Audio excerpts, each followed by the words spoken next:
Hello. Welcome to Pineapple, a chat show where we pick up the bold demands of Seinfeld by making a show about nothing. So, Carol will be with us in a moment. She's just reading to some kids.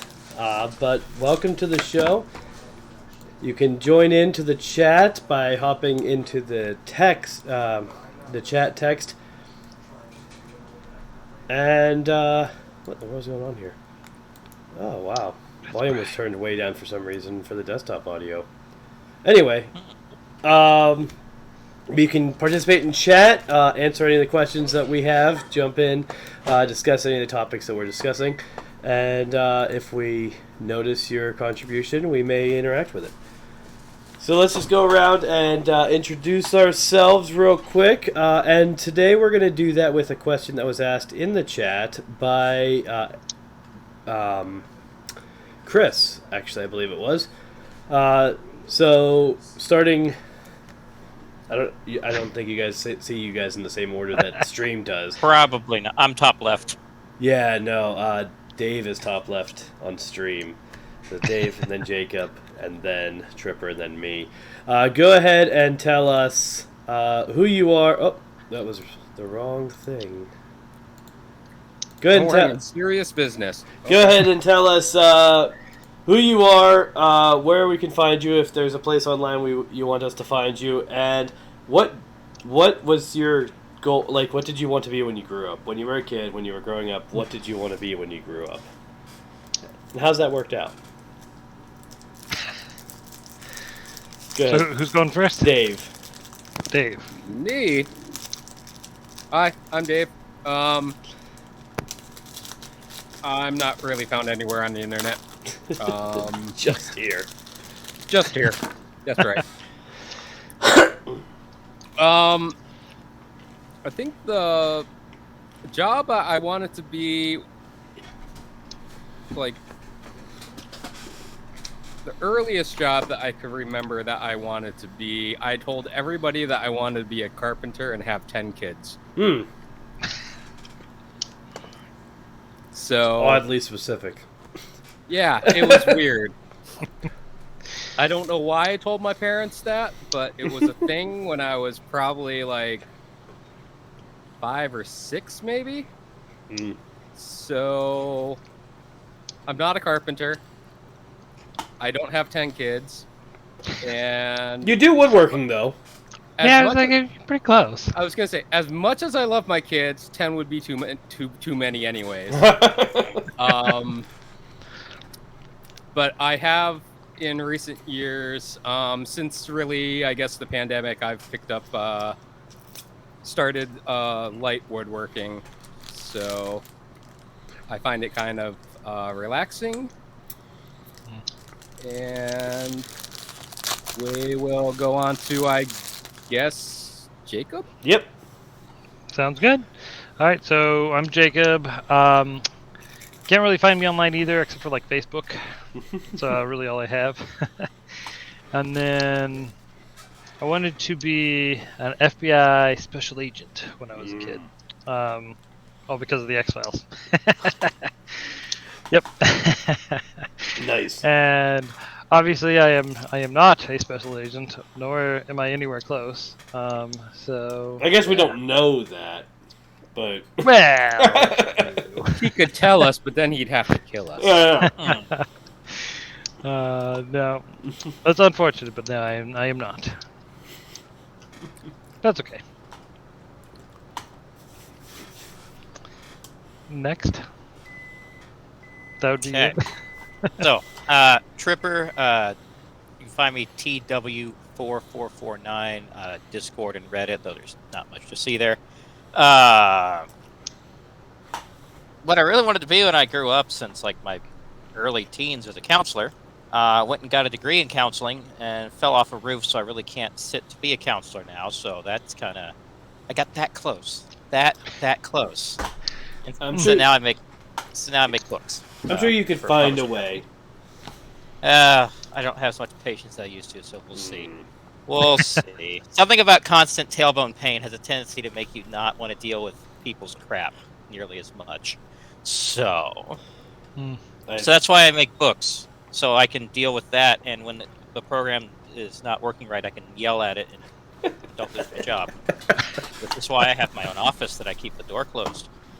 So yeah, there's that. Nice. And I am Tim, the host of this channel and the DM of the game in which we all met. And growing up, you can find me here and at talltalesuf.com, and almost every link that shows up. Actually, I have a personal website too. I should probably post that once in a while. There it is. So, but also, when I was growing up, I always told people when I was a kid I wanted to be a space scientist, and I didn't know that there was a formal term for that.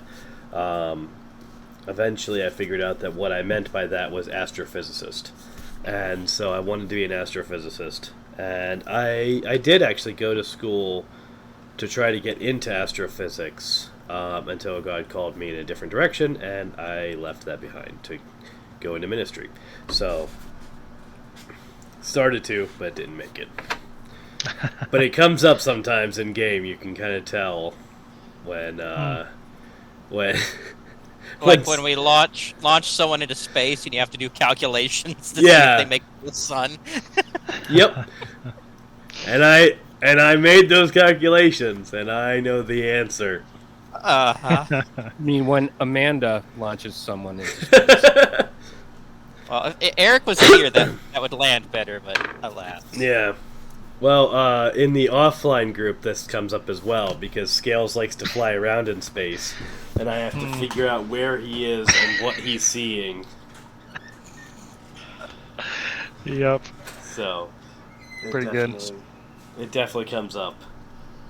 My love for space comes up. Actually, my love for space also comes up in one of the topics that I have in the list, which is about the... well, we'll see if we roll it. We'll see if it comes up. Okay. Okay. Speaking of, unless there's something... Remember that the topics, the suggested topics and the dice rolls are to spark conversation, but we can always just have conversation without me doing Yes, that. I was. Let me see if I can find the YouTube. I gave channel. all my ideas. I gave all my ideas on the channel, so if you incorporated those, great. If not, that's fine. You need to look up if you haven't, Tim, the Dr. Becky YouTube channel. Dr. Becky. Yeah, she's an English astrophysicist, and she does some pretty fun videos where she responds. Yeah. You coming into the call? Yeah, alright. See you in a minute then. Where she reacts to like sci-fi movies and stuff or shows, and she'll critique the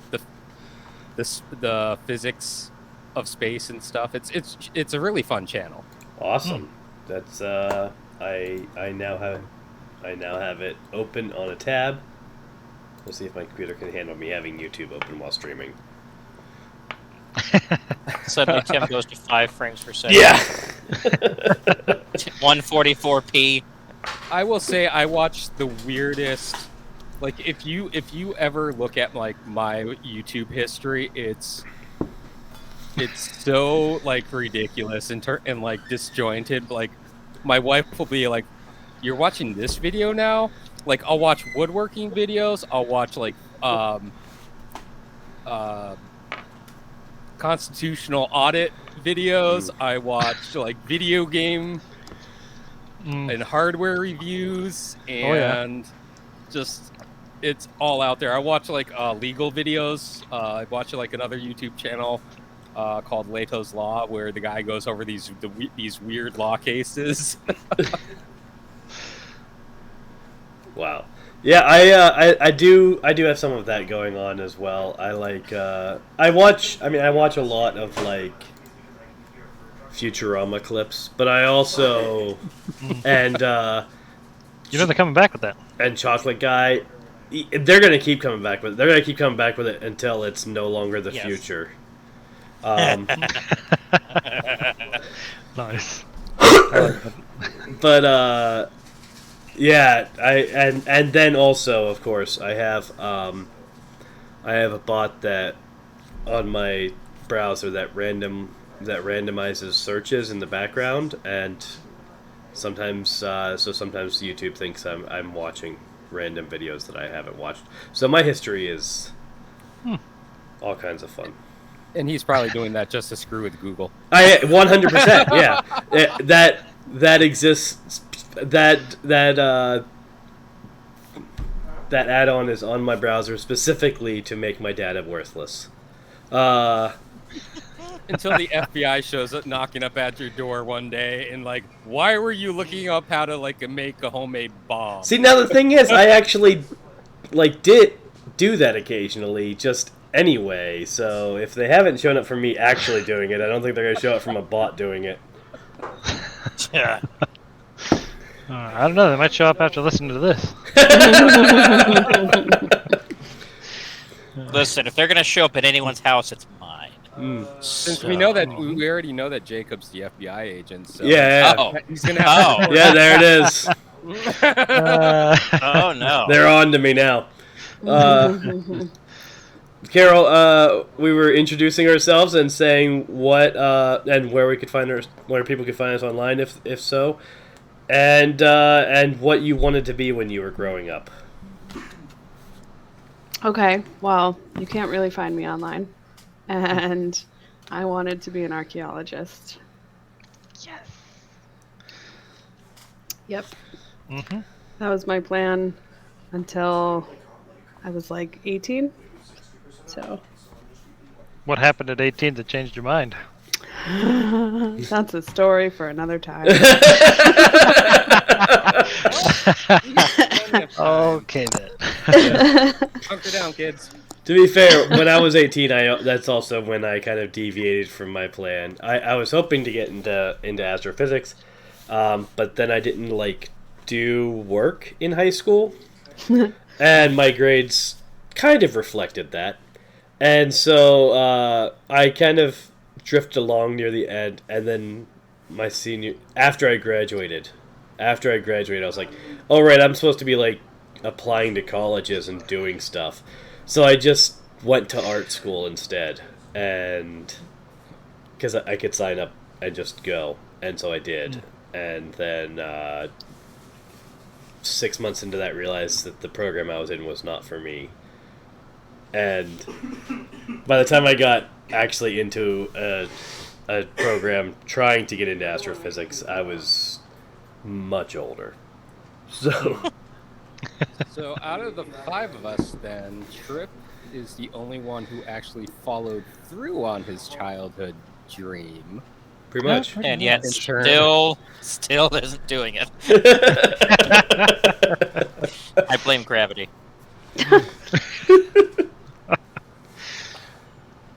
All right, cool. Well, but that's why Dave was telling us about Dr. Becky was because of my goals growing up. So, get things kicking off. What video games are you playing? I am currently playing Divinity: Original Sin. That's probably what Steven is doing right this second as well. Well, I'm playing the She's first playing it one, now. the original. Yeah, 'Cause Divinity I'm 2 is pretty ridiculous good. like that.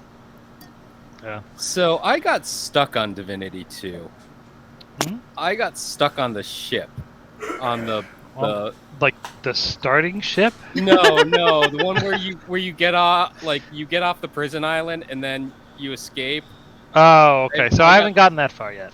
Okay, I got stuck on the boss battle on that ship. Oh. I was I tried it 20 times. I'm like, okay, I either need to restart an entirely new game and level up more, or I'm just playing this wrong. Nice. I'm probably Yeah. just playing it wrong, but I don't know. It looked pretty Possible. cool. I mean, I like the game so far. I've only played about a couple hours of it, so okay.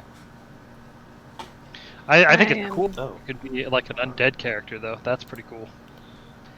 Yeah. Oh, is can his you be name, like undead Dane in or something two? like Yeah, that? so you can, and then what's cool is if you don't cover your face, so if you don't have like something on your head, um, You get people masks.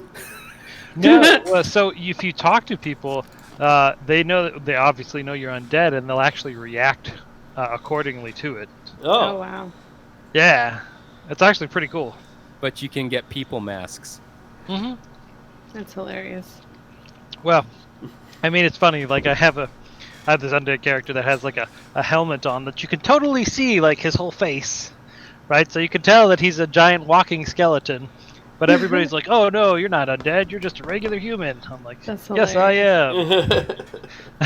am." They failed their perception rolls. well, they think that the skull is painted on the helmet, is what it is. Yeah, Maybe that's it. what it is. Yeah. You're just a weirdo. Okay. Yep. Just walking around doing regular human things like sweating and bleeding and All actually that feeling good temperature, stuff. having a sense of touch. Mm-hmm. Something like that. uh, Yep. yeah. I started a new playthrough of heavily modded Fallout 4. Ooh. What kind of mods? You should do in your mods. It's mostly settlement mods at this point. Okay.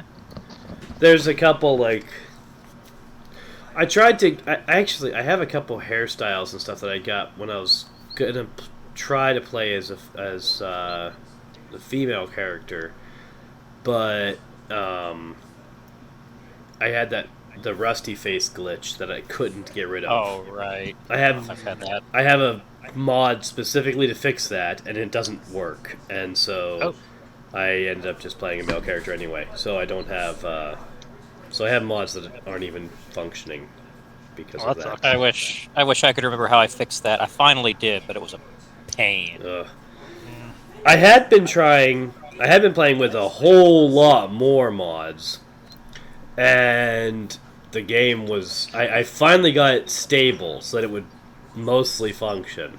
Mostly. But then I was thinking about it, I was just like, this is too much. This is too much. And like at the time when I first started modding, I just went through. I was like, oh, this sounds cool. Oh, this sounds cool, and just start adding whatever. And so I had to actually go, okay, what function do I want the mods to serve, and how do I streamline it so that they're doing just that? So that's I'm now down to a much more reasonable number of mods. Okay. But then there's conflicts which you can never prepare for, and they just kind of happen. I don't have any conflicts right now. Amazing. I did That that. is Yet. pretty surprising. Well, yet. I mean, how many hours are you into the game? Yeah, I'm not that far. Well, I don't remember how many hours I'm in, but I only just started the story because I spent a number of hours just scrapping and building Sanctuary Hills before I even went to Concord. I was just gonna say he spent the majority of his time scrapping and building his base. Yep. Yep. Yeah. I That's can how see he that. plays Fallout. I signed in. I went to Sanctuary Hills. I had the conversation you have to have with Codsworth there, and then he was like, "Oh, go to Concord and look for people." I was like, "I will do that as soon as I'm done here," and then spent the next 3 days of He gameplay spent the next 4 days harvesting melons. just scrapping. I have a mod that lets me scrap basically everything. And Wow, that's and that's helpful. So I'm scrapping like the houses and the foundations and The everything. road. I didn't this time. I left the road this time. This time. Oh, this time. Yeah. I left the road and the big tree that's in the cul-de-sac. And I don't know if you have it. This may be the same one. There's a mod that will let you scrap dead bodies too. So if Yeah. like something Yep. shows up, yeah, Yeah, great for fertilizer. It lets me scrap. It lets me scrap dead bodies. You know what's fun about the mod though, is that so when you're going through Sanctuary, there are a couple houses that have rad roaches in them that don't appear until you enter the property, until you enter the house. And so they do appear while I'm in the process of scrapping. And what I've learned is that if I'm in that mode, when they appear, I can just scrap them while they're alive. So I just bypass all of the fighting and just instantly turn them into fertilizer. That's you It's don't earn ridiculous. No EXP. That's awesome. You missed out on 5 EXP. So yeah, so I've been doing that. So I have I had been doing in previous playthroughs. I had been doing a thing where I would just build like a bunkhouse and then like an entertainment building and something else. And this time I decided to just build a whole bunch of individual homes for my various settlers. And so it took a little bit longer because I was building all these individual homes and decorating all these individual homes, and then building like, here's where all my workshops are, here's where all my stores are, here's where my restaurant is, and that type of thing. So yeah.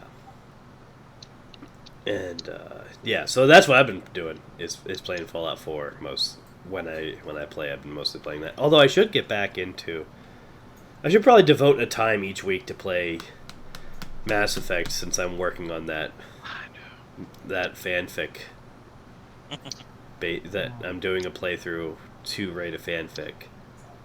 Oh, nice. And I haven't messed with it recently. I should probably do that. Once a week, sign in, play some Mass Effect, take my notes. There you go. Dave, Tripper, what have you guys been playing? So it only took like 11 years, or like 10 and a half years, but I finally got into playing with a bunch of my friends on Discord, Minecraft. Oh. And playing in survival mode, and not giving a damn about exploring, just building. Yeah. Building inordinately large things, like a castle, a lighthouse, a literal subway system, and now a cathedral. Survival? Yes, in That's survival. surprising. And a cathedral. And Nice. this thing is just That's stupid. cool. It's so big that the draw distance can't cover the entire thing. Do you have flying buttresses in it? I'm not entirely sure what that is. Oh, those are the bits that go like that that aren't attached to the ceiling. I don't have I have the exterior done. I don't have the interior done. I'm actually going to post images right now in just general. Where should I post that? Shared it's media, general? probably. Shared media. Media. Or video games. Yeah, or video that games, Video or Pineapple. game. Or Pineapple I'll do discussion. Any of those Yeah. three would make sense. So many options. Yes. I should But no. streamline the Discord, but Eh. there's a reason so many of those options exist.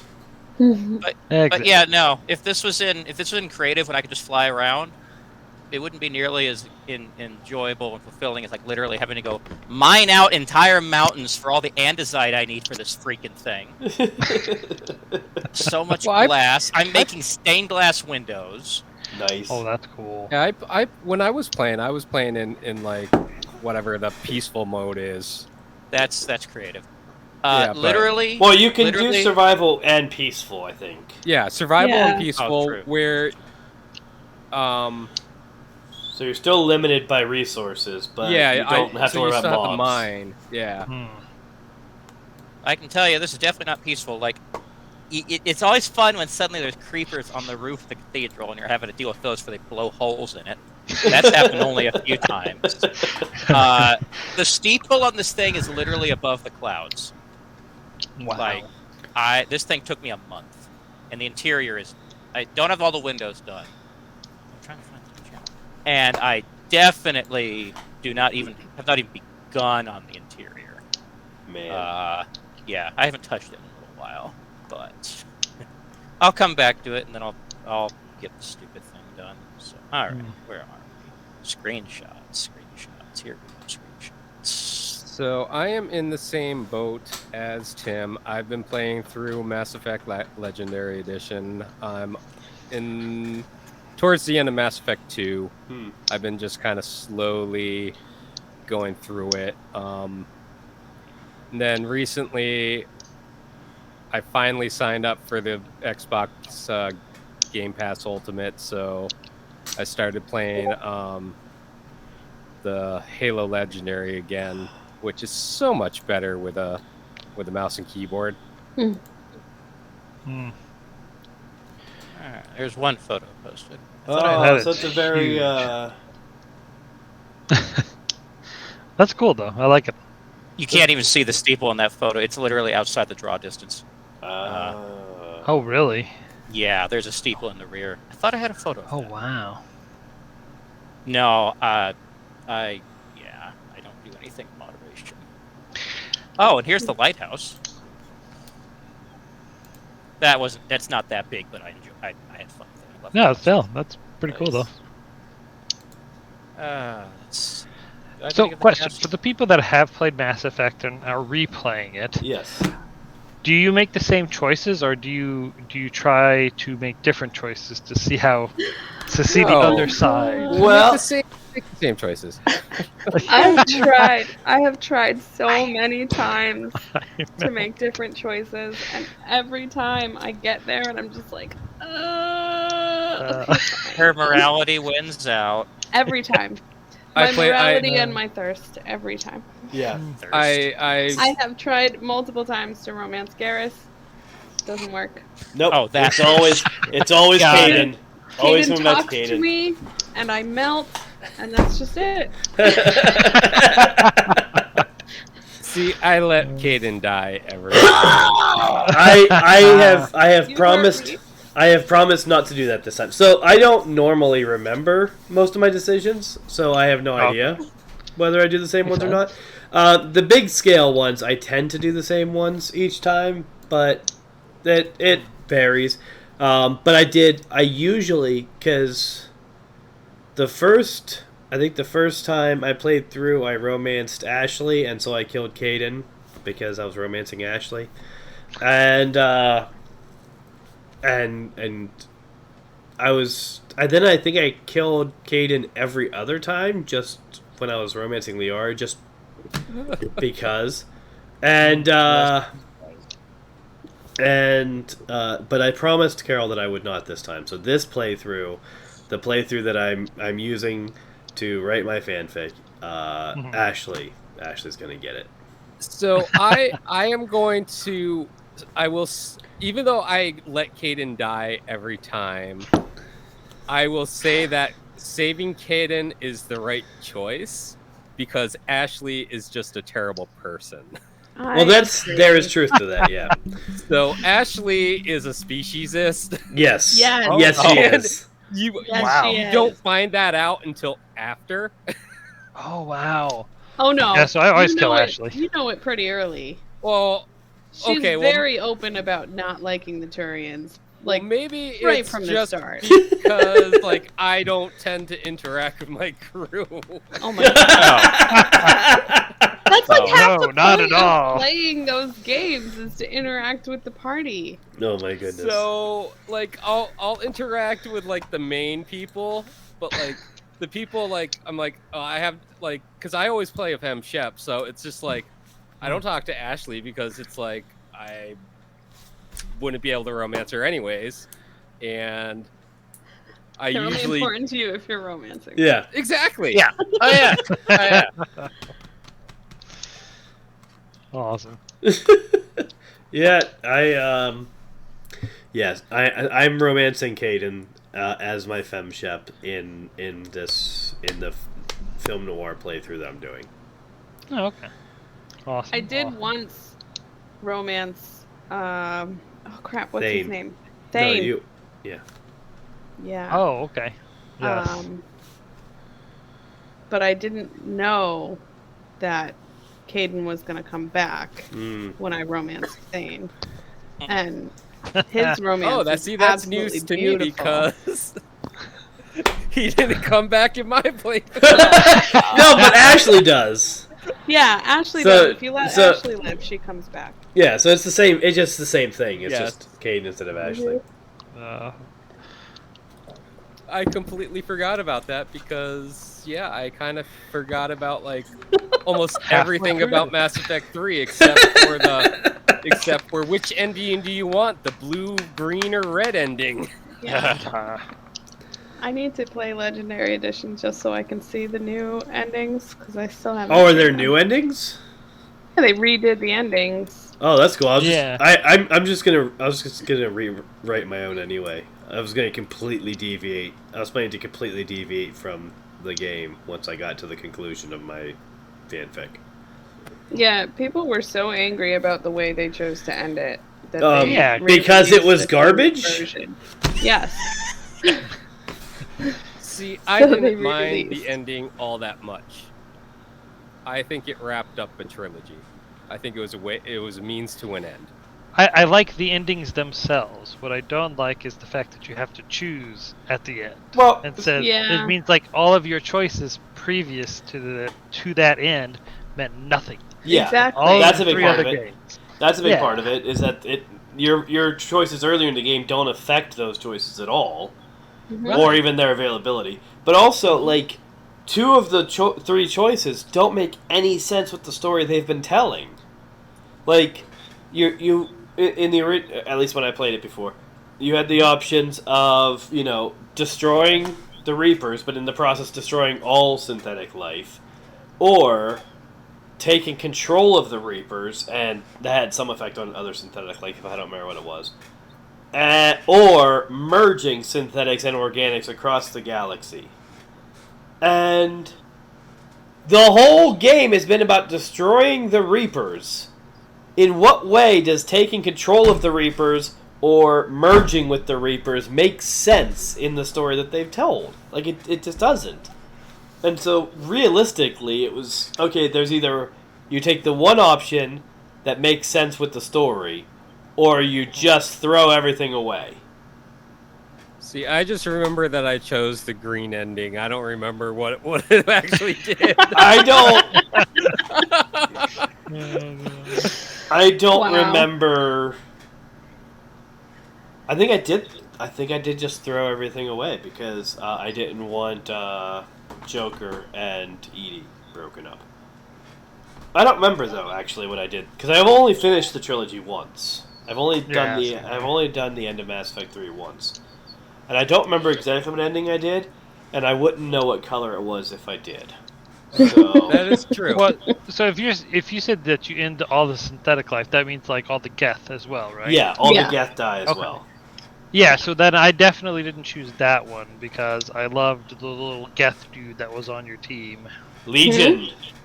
Yes, Legion. Legion was amazing Yeah, he's great. He was always in my squad. every time. Legion is great. I love Legion, and he's gonna be fun. Oh yeah, I can't wait to get back to them. I know. It's gonna be so much fun. Oh, but yeah. All right, Jacob, did you play Andromeda? I did. I am still playing Andromeda. So I know we've had this discussion before. Like, I just found the game too repetitive. I could not Yeah. continue on with it. I was 100%. like, it's the same game, but just on a different. It's the same gameplay, but on a different planet. It's just like to me, it Exactly. was like Destiny 2. Yeah. It's like every mission's like one of like 3 different types of gameplay, and it's kind of predictable. Oh, that's And annoying. especially since I always specialize in sniper builds, I just go up to the end of the map and just fire and just pot shot them, Right. Yeah. and then they don't even know what to do. Mm-hmm. Yep. I I have know, the that's same why I got problem with bored the of it. Assassin's Creed games, though. It's always What's that? the same. I know. I mean, the lore is a little different, though, which is kind of nice. Eh. I know it's not that different, but See, I didn't have that problem with Andromeda, and I think that might be part of the reason is that I don't do sniper builds generally. I do dive into the midst of everything and just shoot with a shotgun while laughing maniacally builds.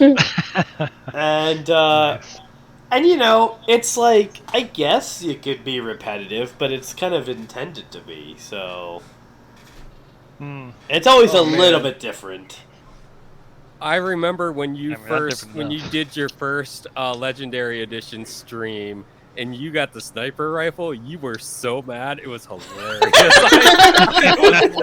I was laughing while you're like, what the heck is this? Well, because I have these creatures running up on me, and I'm shooting them, and they're not dying, and I'm like, what the crap is going on? And I realize I'm holding a sniper rifle at close range, and I'm like, who gave me a sniper rifle?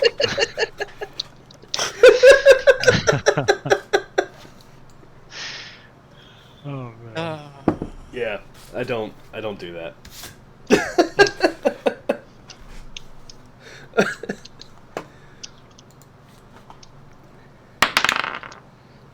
No, stay dead this time. What?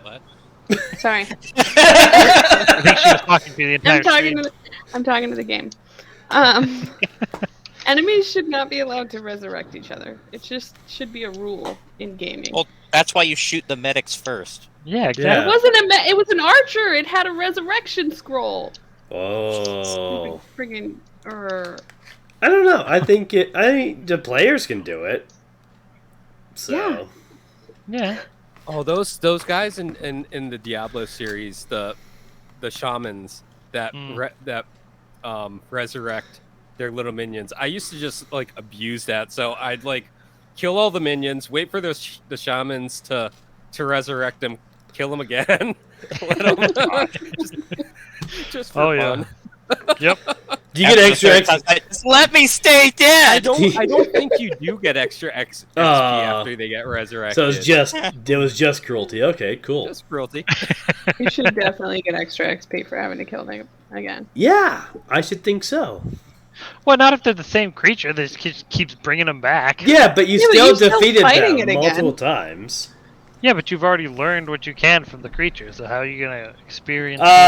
Clearly kill the another game one- doesn't do. You've already learned what you can, or it wouldn't keep giving you XP for running into the same type of creature Right. and using the same tactics. No, what it should be is the EXP is their soul, so when they get resurrected, you lose EXP.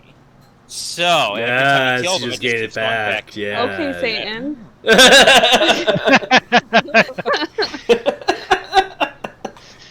Okay, that's a leap, but sure. Go. Oh man. All right. So the next topic that I had rolled is She-Hulk. No, don't die. Dang I'm it. sure She's not she gonna won't. die. She's Yeah. the main character of I the think show. I think she'll stick around. Maybe just a little bit. She's got a healing factor, and that She doesn't helps. need a shaman.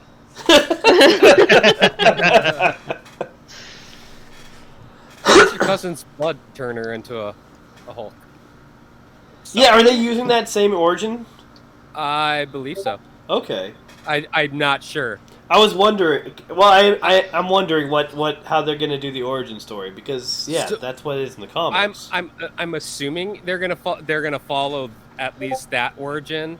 I try not to get too many spoilers for the Marvel movies and the shows because I like to go and watching the shows with very little expectations because if I expect too much, then I'll just be disappointed. Well, yeah. Mhm. Well, so And that's yep. Oh, go ahead. I was going to say that's why I've enjoyed all of the shows because I really go in not knowing what the show's going to actually be about. Like I'll watch the trailers, but that's about it. Yeah, and they haven't announced in the trailers Right. what her deal is yet, as far as how she got powers. Well, yeah, I don't think they want to put that in the trailer. Well, who knows? I mean, the things that they choose to.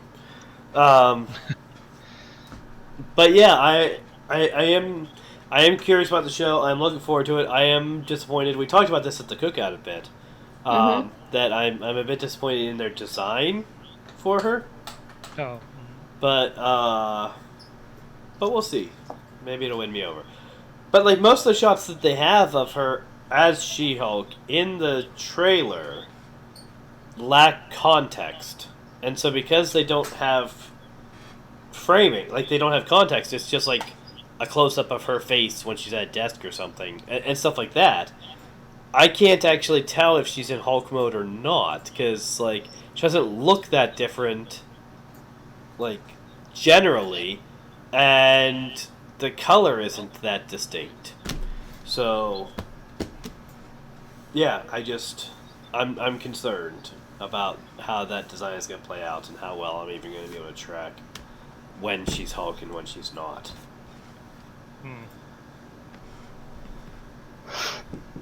But you were saying, I think, Dave, at the cookout that they did make her huge still. Yeah, one of the scenes in the trailer, she's carrying like the guy that she picks up like at the bar or wherever, like a baby, like, you know. So it looks to me like she's gonna be probably 7 or 8 feet tall in the show.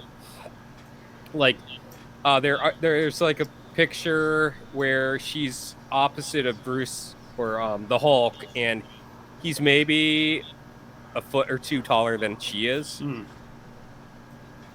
But if you've noticed, like during the Hulk movies, he's shrunk a little bit. Yeah, it appears. So. And Carol was very concerned about her design as well. Yeah. But I'm looking forward to the show. I'm. I don't know. I've never been a big Hulk fan, so. Well, you know. It's an interesting character, and my daughter is really pumped about it. She really wants to see it. Okay. And her excitement kind of gets me a little bit excited for it, you know. Right. Of course. I'm gonna watch it. I have no expectations. I had no expectations for Miss Marvel, so. Yeah, we're only just starting to catch up on things. Mm-hmm. We watched the second Spider-Man MCU movie the other night. And we meant to watch some more MCU stuff since then, but we just haven't had the opportunity. Yep.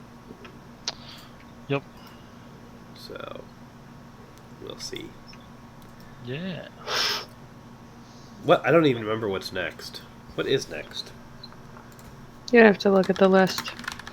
Maybe Shang-Chi? Yeah, where's this list that you guys... Did you guys make a list? No. No, they're going somebody... They're online. Okay. People have way too much time on their hands. And But you're going theatrically anyways, right? yeah, Right, theatrical release. Yeah. Oh. Otherwise, you're starting with Captain America. Or actually, no, you'd start with the Eternals. Well, Is that one? No, Theatrical release. I was saying, So- if you were starting like chronologically according to, you'd actually start with the Eternals because that one has the earliest stuff in it. Yeah. all right. Oh, okay. But it's- So you are going to go to... Well, let me make sure we haven't missed anything first. If you I did don't Far think From we Home, have. then it's Black Widow. Yeah. If you're that far. We haven't done Far From Home yet. We did No Way Home. Oh, No Way Home. Oh, no. No, wait a minute. No, No, no, sorry. We did Far From Home. Yeah. It's the European trip. Yeah. Far From So- Home. They Then you're made these then you're movies too confusing. then you're going on to Black Widow. Mhm. Okay. Okay. Yep, and then so, Eternals. Then Eternals. And then which Shang-Chi. you can just sleep through. Yeah, pretty Hey much. now. Pretty much. We, I mean, he's not lying. we also there's a bunch of stuff we haven't watched. Like we never finished the Netflix shows. We haven't watched any of Agents of S.H.I.E.L.D. or Runaways. I haven't seen any of Yeah. that. But those, I mean, So are those... Cloak and Dagger. We didn't see Cloak and Dagger at all. Cloak and Dagger aren't really and don't really have anything to do with it with the MCU. Just let Yeah. them watch. Okay, so WandaVision, and then Falcon and Winter Soldier, and then Loki, and then Black Widow. We watched WandaVision and Loki, but we haven't done Falcon and Winter Soldier yet. So that, Yeah. by release order, that we should have watched that before we watched Loki. Mm-hmm. Oh, yeah, And yeah. then after Loki, well, we already watched Loki. So after Falcon and Winter Soldier, we'll do Black Widow. Okay. Yes, there is some stuff from the end of from Winter Soldier that will show up in the post credits for Black Widow. Yes. Okay. See, so it doesn't really matter whether the movies actually relate to each other at all. Like, I have to watch them in the order they came out, regardless. And, like the Agents of S.H.I.E.L.D. stuff, the only references that I remember were the references to what happened in Winter Soldier with Hydra. And because Shield kind of stops existing. Yeah, and Charlie Cox's Daredevil does have a cameo in the next Spider-Man movie. Right. Because you've seen what happens at the end of Far From Home, so Yeah, we haven't. I haven't. Yes, you did. Far From wait. Home. Yes, Far They From Home. yeah, friggin' Far From Home. movies are too Where the confusing. post-credit scene. But we're not up to date with Daredevil, and so No, we're not. that's spoilers for her because last we saw Daredevil was in an explosion Yeah. at the end of Defenders. He went into the pit and the building collapsed, and then there was like a post-credit scene of maybe him in a monastery. Yeah. So we haven't seen yet how he gets. Oh, okay. But I mean, sorry.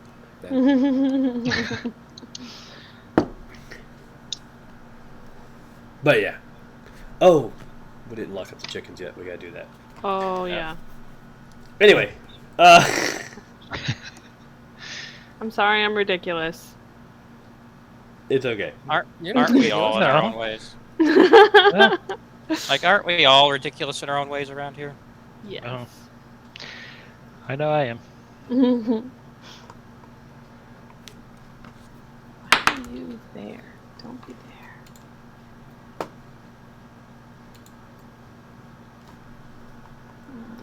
You can be there. Okay, so Tripper asks, "What's one sci-fi franchise you can't stand?" Can't stand? Yep. Oh, what's that one? That's helpful. I'm trying to remember what it's called. Honestly, I don't know if there's a sci-fi that I can't stand. I mean, I love sci-fi, so.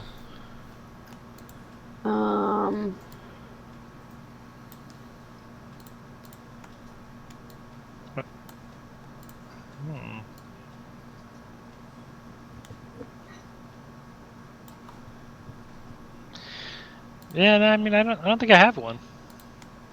I think I like them all, you know. At least all the ones that I've seen, anyway. Yeah, I can't think of anyone in particular. Yeah. I can think of one, but I can't remember what it's called. What's the Can you premise? describe anything about it? The only thing I remember entirely is the alien lady in the red dress. Battlestar Galactica? Is that Galactica? With the Cylons? Yeah, that's the one. Yeah. Yeah, I So- hate that one. So I will say that, like, I love Battlestar Galactica, like, from season 1 through the end of season 2.5, and then it just started tanking. I'm gonna go put chickens away while you guys discuss this. Okay. So I haven't really seen Battlestar, so I can't comment on that one. I saw bits and pieces because my dad watched it, and what I saw was just like. Ugh. So you're talking about the 2000s series, Yeah. like 2005, I think it was when it came out. Oh. What about that came out in sci-fi? What about Farscape? I anybody didn't remember mind that. I don't I think didn't ever watch watched enough of it. Farscape. My Was wife that the really, one with the like animal-like? yes, Jim Henson Studios had a part in it. Okay. Yeah. So they did like some of the aliens. Yeah. There was that one girl that was like furry. Yes, Yeah. and Ben Browder was in it. Oh, Claudia Black was in it. So they came. I want to say Farscape was after Stargate SG-1 because they Yeah. had short stints on Stargate SG-1, and then they ended up going to Farscape, from what I remember. Mm. And Ren really liked Claudia Black's character Vala on Stargate SG-1, and then we found out that she was in Farscape, so we started watching Farscape.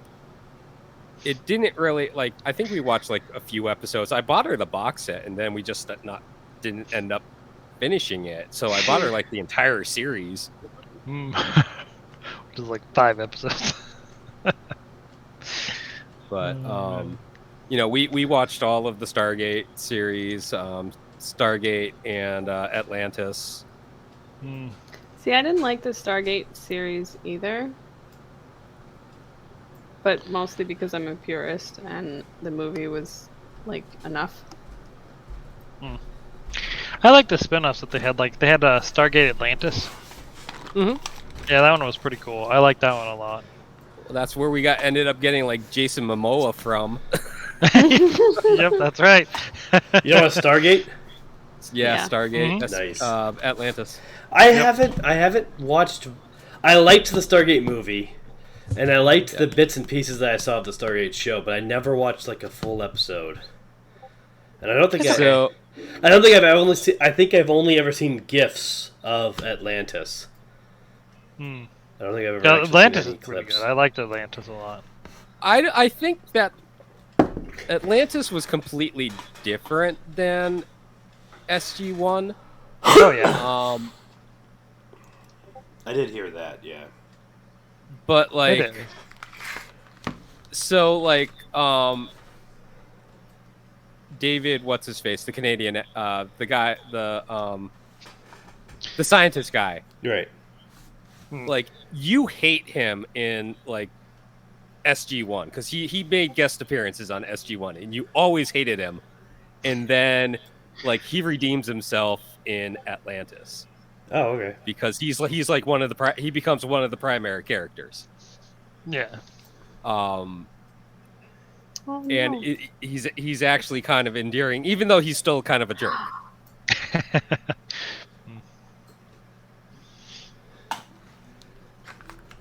And then there's Firefly. Oh, I love I that. love Firefly I so know. I have mixed emotions now about Firefly. much. What? I love the Why? series, but after all of the allegations against Joss Whedon, I feel Yeah. dirty. Oh, okay. That may okay. So I there can were understand that. there were interviews with Nathan Fillion, and he was like, they were asking him, did you ever experience this? And he said, never on the set of Firefly. Mm-hmm. So I don't know what was different between, the sets of Buffy and Angel versus what happened on the set of Firefly where that didn't end up happening. I don't know if it was because it was mostly a male cast and there were only really, Yeah, I was two gonna say. females? I suspect it had something to do with the cast. Like, if with Buffy and even Angel, like there was a lot of room for him to. There's a lot of time that he would have just been dealing with, female. But I mean, on actresses. Angel, there weren't a lot of female actresses because that was basically Cordelia for the most part. I'm mean- trying to think because there wasn't. Well, they bring Fred in later. But yeah. So I don't know about Angel, but I know on Buffy, obviously there was a lot. Like Right. you would have you could I don't remember if they did or not because I never watched whole episodes again, but you could have whole scenes or episodes where you don't even need to have a guy present for how few of them there were, and that never happened in Firefly. Like Firefly. Well, you had 3 because you had Kaylee, Zoe, and River. Yeah. River. Yeah. But you had those 3, and then you had a lot of guys around set, presumably, basically all the time. And if they weren't the kind of guys that Jaws thought he could get away with stuff around, like, he probably wouldn't have even bothered. Yeah. Because that's a common thing with that type of person is that they make kind of snap judgments about whether or not they think they can get away with it around you. Yep. And they're too cowardly to try if they don't think they can.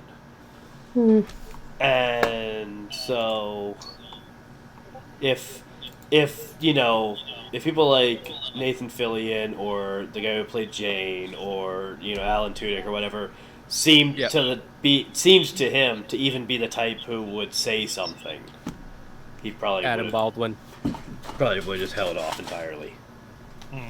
I followed Adam Baldwin for a while on Twitter, and then I was like, after reading some of his tweets, I'm like, nope, unfollow. I don't know. I haven't followed. So, did you ever watch Chuck? the show Chuck? Yeah. Oh yes, I love briefly, that show. people thought I would really like it, and I gave it like half an episode, and I never got in. Adam Baldwin is very much like his character on that show. I don't remember his character on that show at all. Oh dear.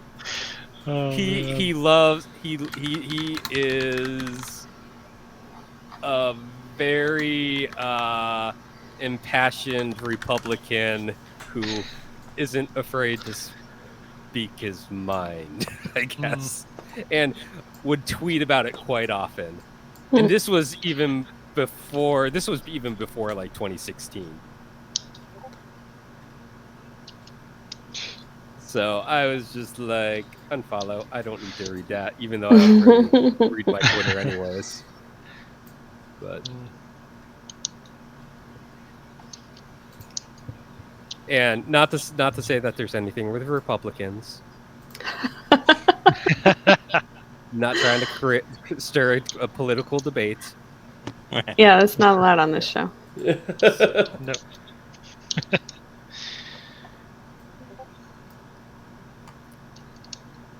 A really good guy that I follow on Twitter for cheap games is called Cheap Ass Gamer, right? And he tweets about sales on all platforms, PS5s for sale, Xboxes for sale, all that stuff.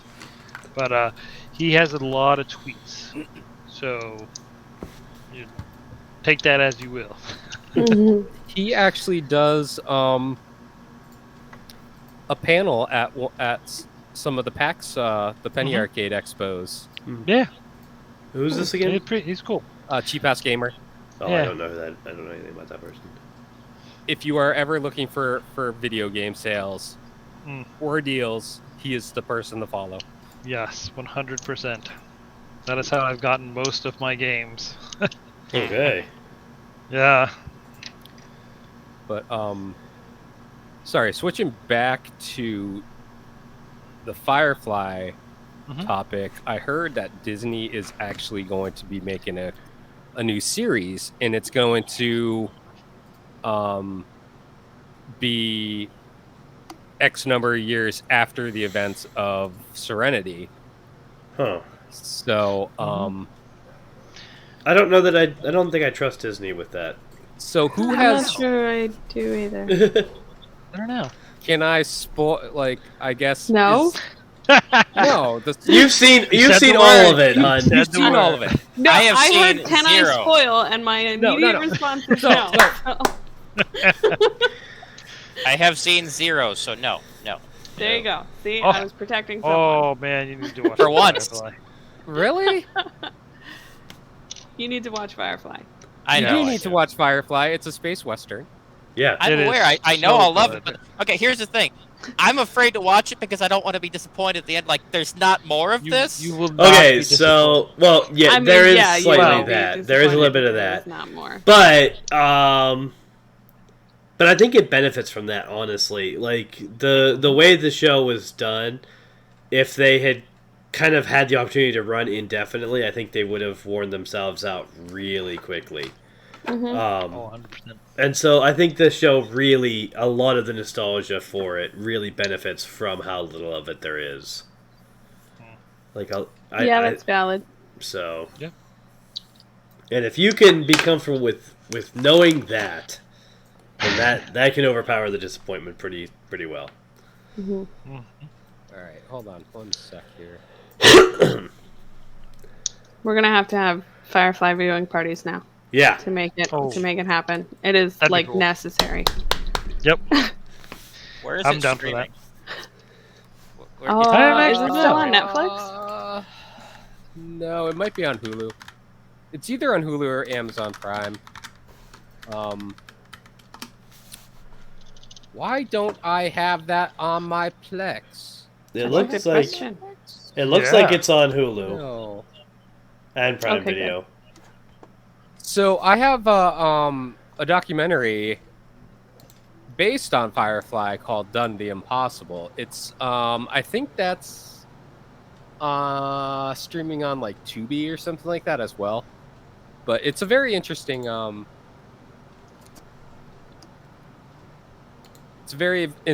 documentary. It's basically, Firefly was the first show to be canceled to get a like, or be canceled in its like first in its first season to get a major motion picture made. Right. People sometimes will use the argument of like Star Trek being, because Star Trek was canceled after season 3. That's still And- 3 seasons and a lot of Yeah. episodes per season. But Mhm. that's why I made the stipulation that it was like in the first season, because you're gonna have the people out there are gonna be like, nope, Star Trek constitutes as one of those shows. So Yes. Yeah. So Firefly is on Hulu. I Okay. just looked it up, Okay. and I am Good. adding it to my watch list. I mean, I have it on Blu-ray squirreled away somewhere. I typically don't rip my TV shows because they're just too much of a pain in the butt to organize Yeah. Oh, I wouldn't doubt that at all. Mm-hmm. and rip, because I would also rip my my copies of Battlestar Galactica and other things as well. So That one I have to watch. but I know I've said this in the past, but Serenity is the movie that I own in basically every single format except for VHS. I am still looking for a VHS copy. Did they have a VHS copy of that? Yes. It was one of the Really? last VHS movies to be released. Yeah. Wow. That checks Okay. out. I'll be right back. Yep. So I own like 2 copies on DVD because I ended up getting the director's cut. I ended up getting the theatrical cut. I own it on HD DVD. I own it on Blu-ray. I own it on 4K, and I also own it on the PSP UMD format. Oh, I love the PSP. Wow. And Carol died. No, I hit her. I hit her camera. She went somewhere. She had to check on something. Yeah. Yeah. I have the power to just make a camera disappear and then bring it back. You have the power of life and death at the hand that you tip of your finger. The conductor's what's it called? The director screen. Give me so many buttons, you guys. So big. I don't even know what some of them do. This is probably not the time to find out. No, I'm not gonna do it. I'm not gonna find out right now. But yeah. Anyway, I don't know that I have a.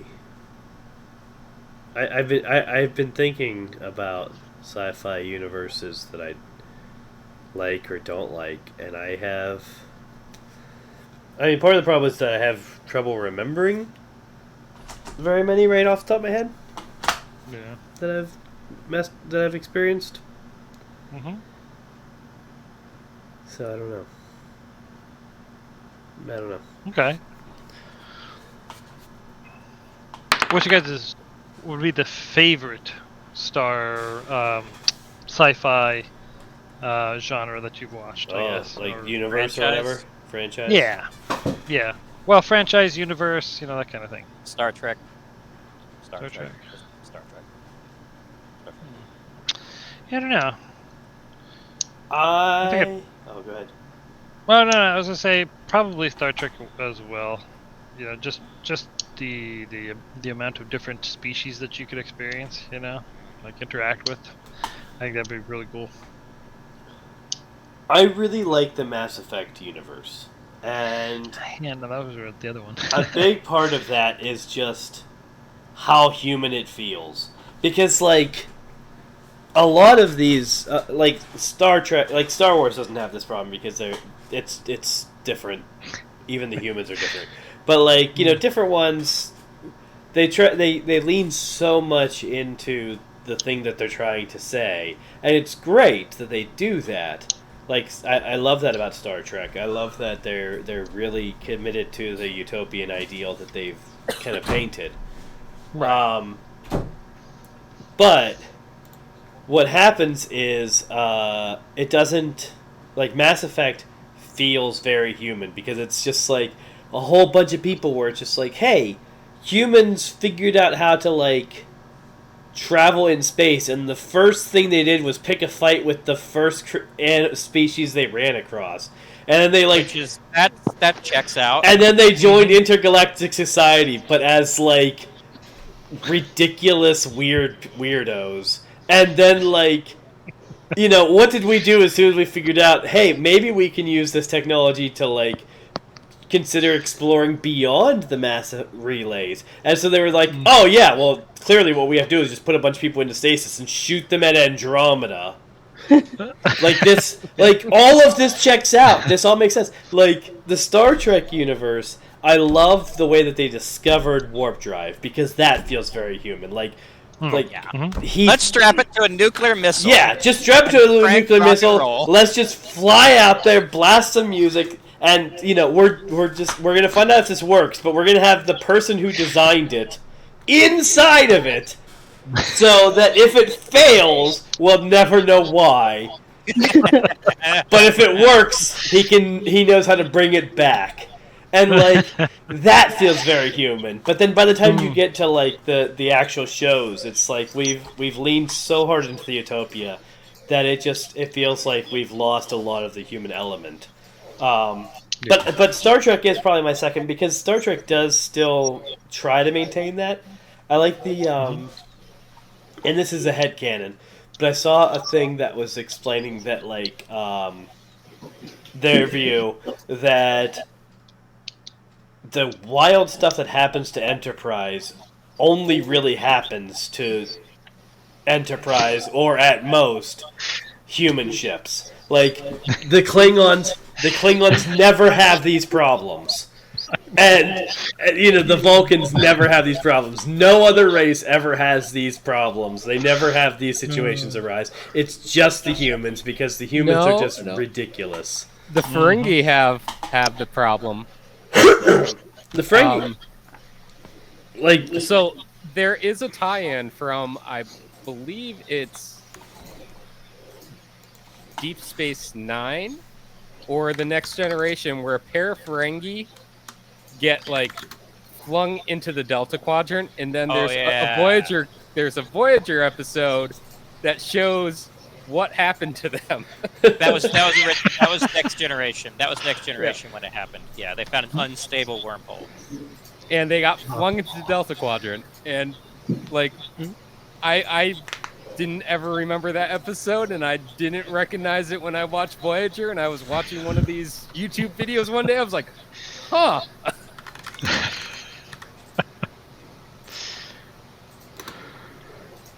Well, it makes sense. Okay, the human's weakness is curiosity. The Ferengi's weakness is profit. So that's why I would imagine Ferengi get into about as many shenanigans as humans do, but that's because they let their pocketbook make their decisions. Everyone Which else didn't is like, happen wait, until let's be after cautious." season 1 of Star Trek, I believe, or Next Generation, because originally they were like a warring race, and then right. people were like, they're ridiculous, and then they were like, okay, we're gonna scrap them. And then they become like ultimate capitalists. That's That's okay, because Rom is my favorite character on Deep Space Nine, so that's all that matters. He's All my right, favorite character. I love him. I found the headcanon on the website where it was originally posted. I'll post the link here in the chat. But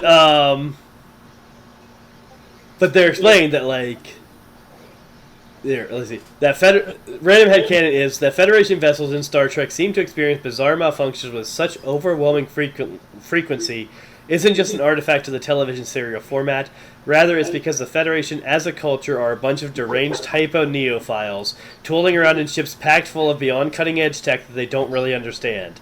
Endlessly frustrating if you have to fight them because they can pull an effectively unlimited number of bullshit space magic countermeasures out of their arses, but they're as likely to not give themselves a lethal 5-dimensional wedgie in the process. All those rampant holograms and warp core malfunctions and accidentally traveling back in time incidents, that doesn't actually happen to anyone else. That's literally just Federation vessels that go off the rails like that, and they do so on a fairly regular basis. And then It would be hilarious if they came up with like a Klingon Star Trek show just to have this the counterpoint that, see, it happens to Klingons too. I like the idea that it doesn't, though. It's so great. This person posted 2 quick snippet scenes to highlight what they're talking about. The first one is Vulcan Science Academy. Why do you need another warp core? Humans. We're going to plug 2 of them together and see if we go twice as fast. VSA. Last time we gave you a warp core, you threw it into the sun to see if the sun would go twice as fast. Humans. Yeah, it did though. VSA, it exploded! Humans, it exploded twice as fast! And then the other scene is Klingons. Okay, we don't get it. And Vulcan Science Academy goes, get what? Klingons.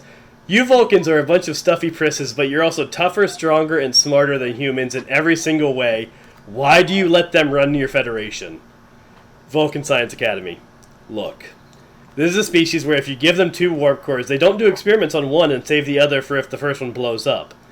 This is a species where if you give them 2 warp cores, they will ask for a third one, immediately plug all 3 into each other, punch a hole into an alternate universe where humans subscribe to an even more destructive ideological system, fight everyone in it because they're offended by that, steal their warp cores, plug those together, punch their way back here, then try to turn a nearby sun into a torus, because that was what their initial scientific experiment was for, and they didn't want to waste a trip. They did that last week. We have the write-up right here. It's getting published in about 600 scientific journals across 200 different disciplines because of how many established theories their ridiculous little expedition has just called into question. Also, they did turn that sun into a torus, and no one actually knows how. This is why we let them do whatever the hell they want. Klingons, can we be a part of your Federation? Yes. Oh, that's amazing. Like, that... I holding to that headcanon. That really puts the human element back into Star Trek, and I love it. Yeah, no, that's hilarious. I love that. It's amazing how at least 1 or 2 of the things you mentioned are going to be plot devices in my campaign. Right. So I still want to be the red shirt who dies somehow every. I'll figure out a way to episode. make it happen. I can do that. Of course, eventually we're going to run out of crew. Yeah. If you go through that link, there are other little stories in that thread that are cited that are hilarious. No, we just need to have a story device where I'm stored in my Pattern buffer. and stored in the pattern buffer, and you just keep on cloning me. And every Vulcan on board is like, this isn't ethical. Hey, he agreed. Yep. We have the waiver right here. Yeah. If that's how it worked, literally every landing party ever, there would be no risk to it. Like, Nope. oh, they all died. Okay, Nope. let's duplicate them back on the pad. Like, yeah, that's not plot breaking. Oh gosh. Of course, there's no reason. Well, I could think it why could that be a makes plot sense device, to do though, that. if you think about it, right? So every time you duplicate somebody, they lose a portion of their memory or personality. Well, I mean, Ugh. Riker got duplicated in Next Generation. Yeah. So, Yeah. Yeah, that's so true. I mean, it happens. It can Right. I happen. hated that It's just- storyline. It's plot. Boimler it's gets plot. duplicated too. Right. I'm going to read you one more little thing because this is not a speculation. This is just straight up noting that we see this happening in the Star Trek canon. And you may remember this from... Let's talk about the USS Pegasus. Testbed for the God. first Starfleet cloaking device. Oh, Here we have a God. handful of humans working in secret to develop a cloaking device in violation of a treaty with the Romulans. They're playing catch-up, trying to develop a technology other species have had for a century. And what do? Do they decide to duplicate a Romulan cloaking device precisely just to see if they can match what other species have? Nope. They decide, hey, while we're at it, while we're building our very first one of these things, just to find out if this is possible, let's see if we can make this thing phase us out of normal space so we can fly through planets while we're invisible. Interphasic clicking. But why, said the one Vulcan in the room. Because that would fucking rule, said the humans, high-fiving each other and slamming cans of 24th century Red Bull. And that then they sounds get alright. stuck. Yeah. And they get stuck in an asteroid. And that's what And- happened. That's what they did. We know canonically that that's accurate. Well, there's some inference in that. There's some inference there that a Vulcan knew about it and asked and that questions. they were and that they were there was 24th century Red Bull. Then they got a Romulan cloaking device anyways. For the Defiant, yep. But they So can they're only like, use it in they the don't have Gamma this Quadrant. Only in the Gamma Quadrant, or how dare you? Or we'll be mad. So I will say that Star Wars is my favorite sci-fi universe. Mm. I do like Star Trek though. I enjoy all sci-fi. Yeah, same here. I like sci-fi a lot. Me too. Generally, it doesn't take much to sell me on it. Nope. You've And got I a ship that goes through space? I'm sold. I think the biggest thing that I like about the Star Wars universe is it's not the sterile That's true. Star Trek universe, and I think do it's like just that. it's to me it's just like it's a lived in universe. Yeah. Yeah, the stuff actually shows its age. There's things that are broken down. It doesn't all look like it was made by Apple. Like, Fair enough. And that's There are one thing that's less lens flares. yeah. Definitely doesn't tend to be as many lens flares. one thing that Star Wars does better than any franchise I've ever seen is things look consistent. Yeah. Yes. Like stuff you're seeing in The Mandalorian or Book of Boba Fett, you can't tell the difference between what they had in A New Hope. Basically, they hold to it.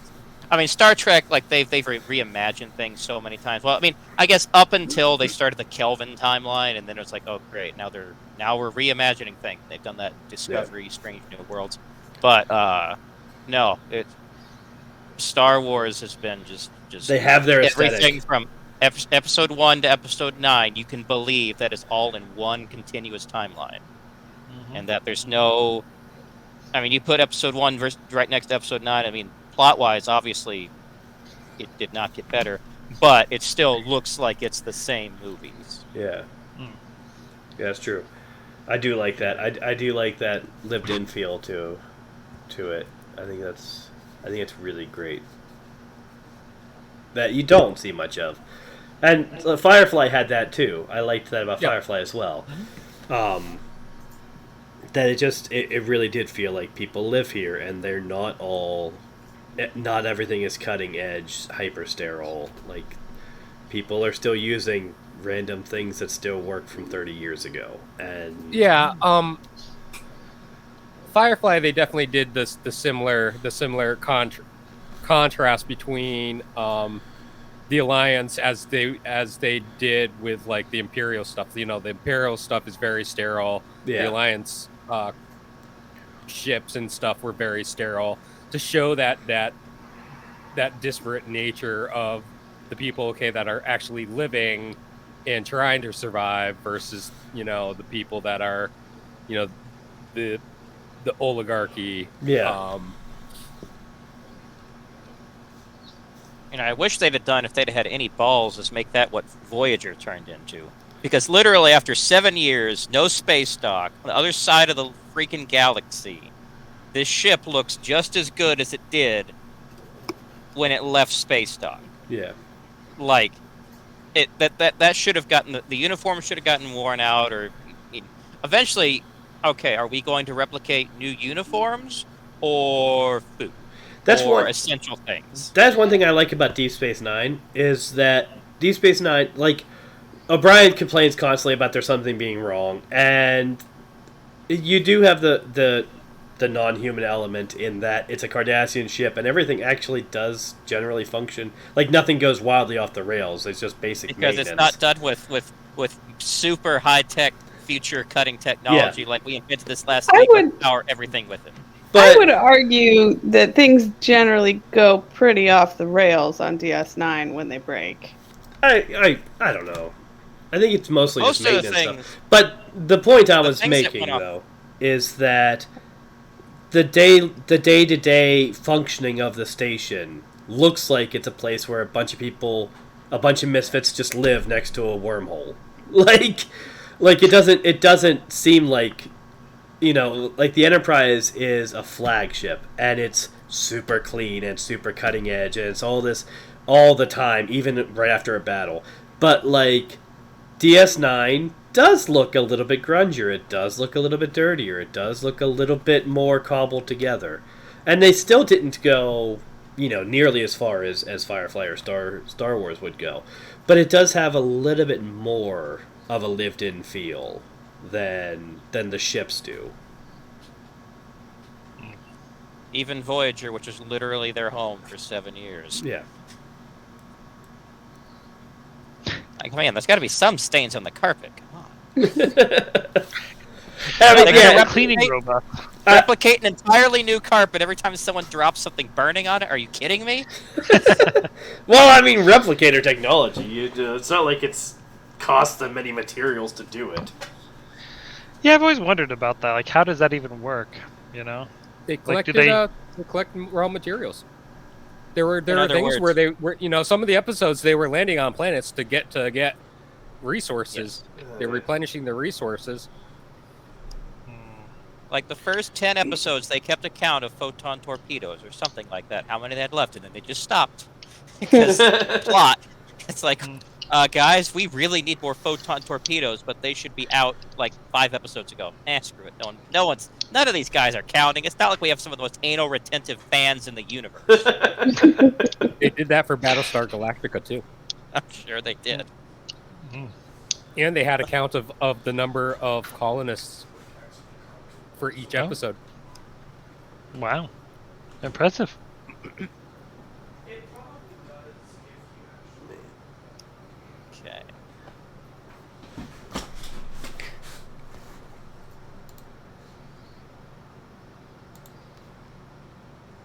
Time to make a fantastic roll. Hey. That was a long one. Yeah. Yeah. Space. Everybody I loves could keep space. on going. Yeah. They probably could. Oh yeah, I wouldn't doubt that. I was going to say, if you guys haven't watched The Expanse, I started. I haven't seen it yet. I've heard it was really good. I tried to watch like 5 minutes of it, and I was like, I'm bored. It gets good. Okay.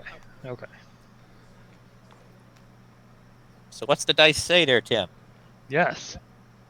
Um, It's apparently a really complicated topic. no, it's one that I didn't fix the list, so I rolled a number that I had already rolled, and so I'm looking at the suggested topics in the Pineapple Topics channel. Mm. Yeah, No, we just did one of mine. So that's probably true. not. Eric asked, discuss one thing on your bucket list and why it's there. I want to go to Japan. Hmm. The reason is I want to go to Kyoto and experience like a Edo Japan. Like Edo period Japan. Hmm. I think that would be a lot of fun. I forget what they're called, but the sliding paper doors. Oh, Like yeah. yeah. I want to stay in like a hotel that's like made out of that stuff. You know, Yep, that the would be super really cool. flammable things. But I heard that I now obviously I've just read it online, but I heard that they're not made for like really tall people. Nope. Yeah, No. so I'm gonna have to like crawl in there, you know. But it'll be fun. Don't That'll be stay in worth a pod hotel. Don't stay in a pod hotel. Your feet will. The door will not close. Yeah, I know, right? Yeah, that's the unfortunate part. Is I'm so tall that I don't know how much of this stuff I'll be able to experience. Now, I Well, say talk- this actually not jokingly. You will probably have Japanese people come up and want to take pictures with you. That I'm does sure. happen. Yeah, no, I'm okay with that. That's fine. Well, It's not like I talk know to- what they're saying anyway. talk to Eric about it. Jacob, Yeah. talk to Eric about it sometime. He was stationed in Japan. Oh, in for- Japan? for Okay, yeah, a couple of years. definitely. Yeah, I would have loved to be stationed out there, but then I would have been broke all the time. Mm.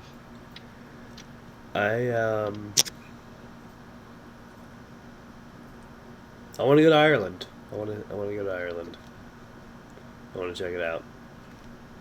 Yeah, that'd be fun. Visit, see a couple of the sites. Especially there's a few sites in particular I want to see, like the Grand Union of Ireland. But also just kind of wander around and check things out. You gonna go kiss the Blarney Stone? Maybe. Sweet. I suppose I should wear pants that day. Eh. They hang you Might upside be down a good to do idea. that. Yeah. At least leggings. But you're already like super charming, so I don't know why you would need to kiss it. Listen, we gotta. I want to see what happens. Scientific experiment. For Yep, science! How Exactly. much more charming can I get? there you go. I feel like that would be dangerous. Go to the Guinness brewery. Yeah. Ooh. That would be cool. When I drank, Guinness was one of the few beers I could tolerate. I was Okay. never big on beer. I drank mostly liquor, and not mixed. It was just shots or a pint glass of vodka or whatever.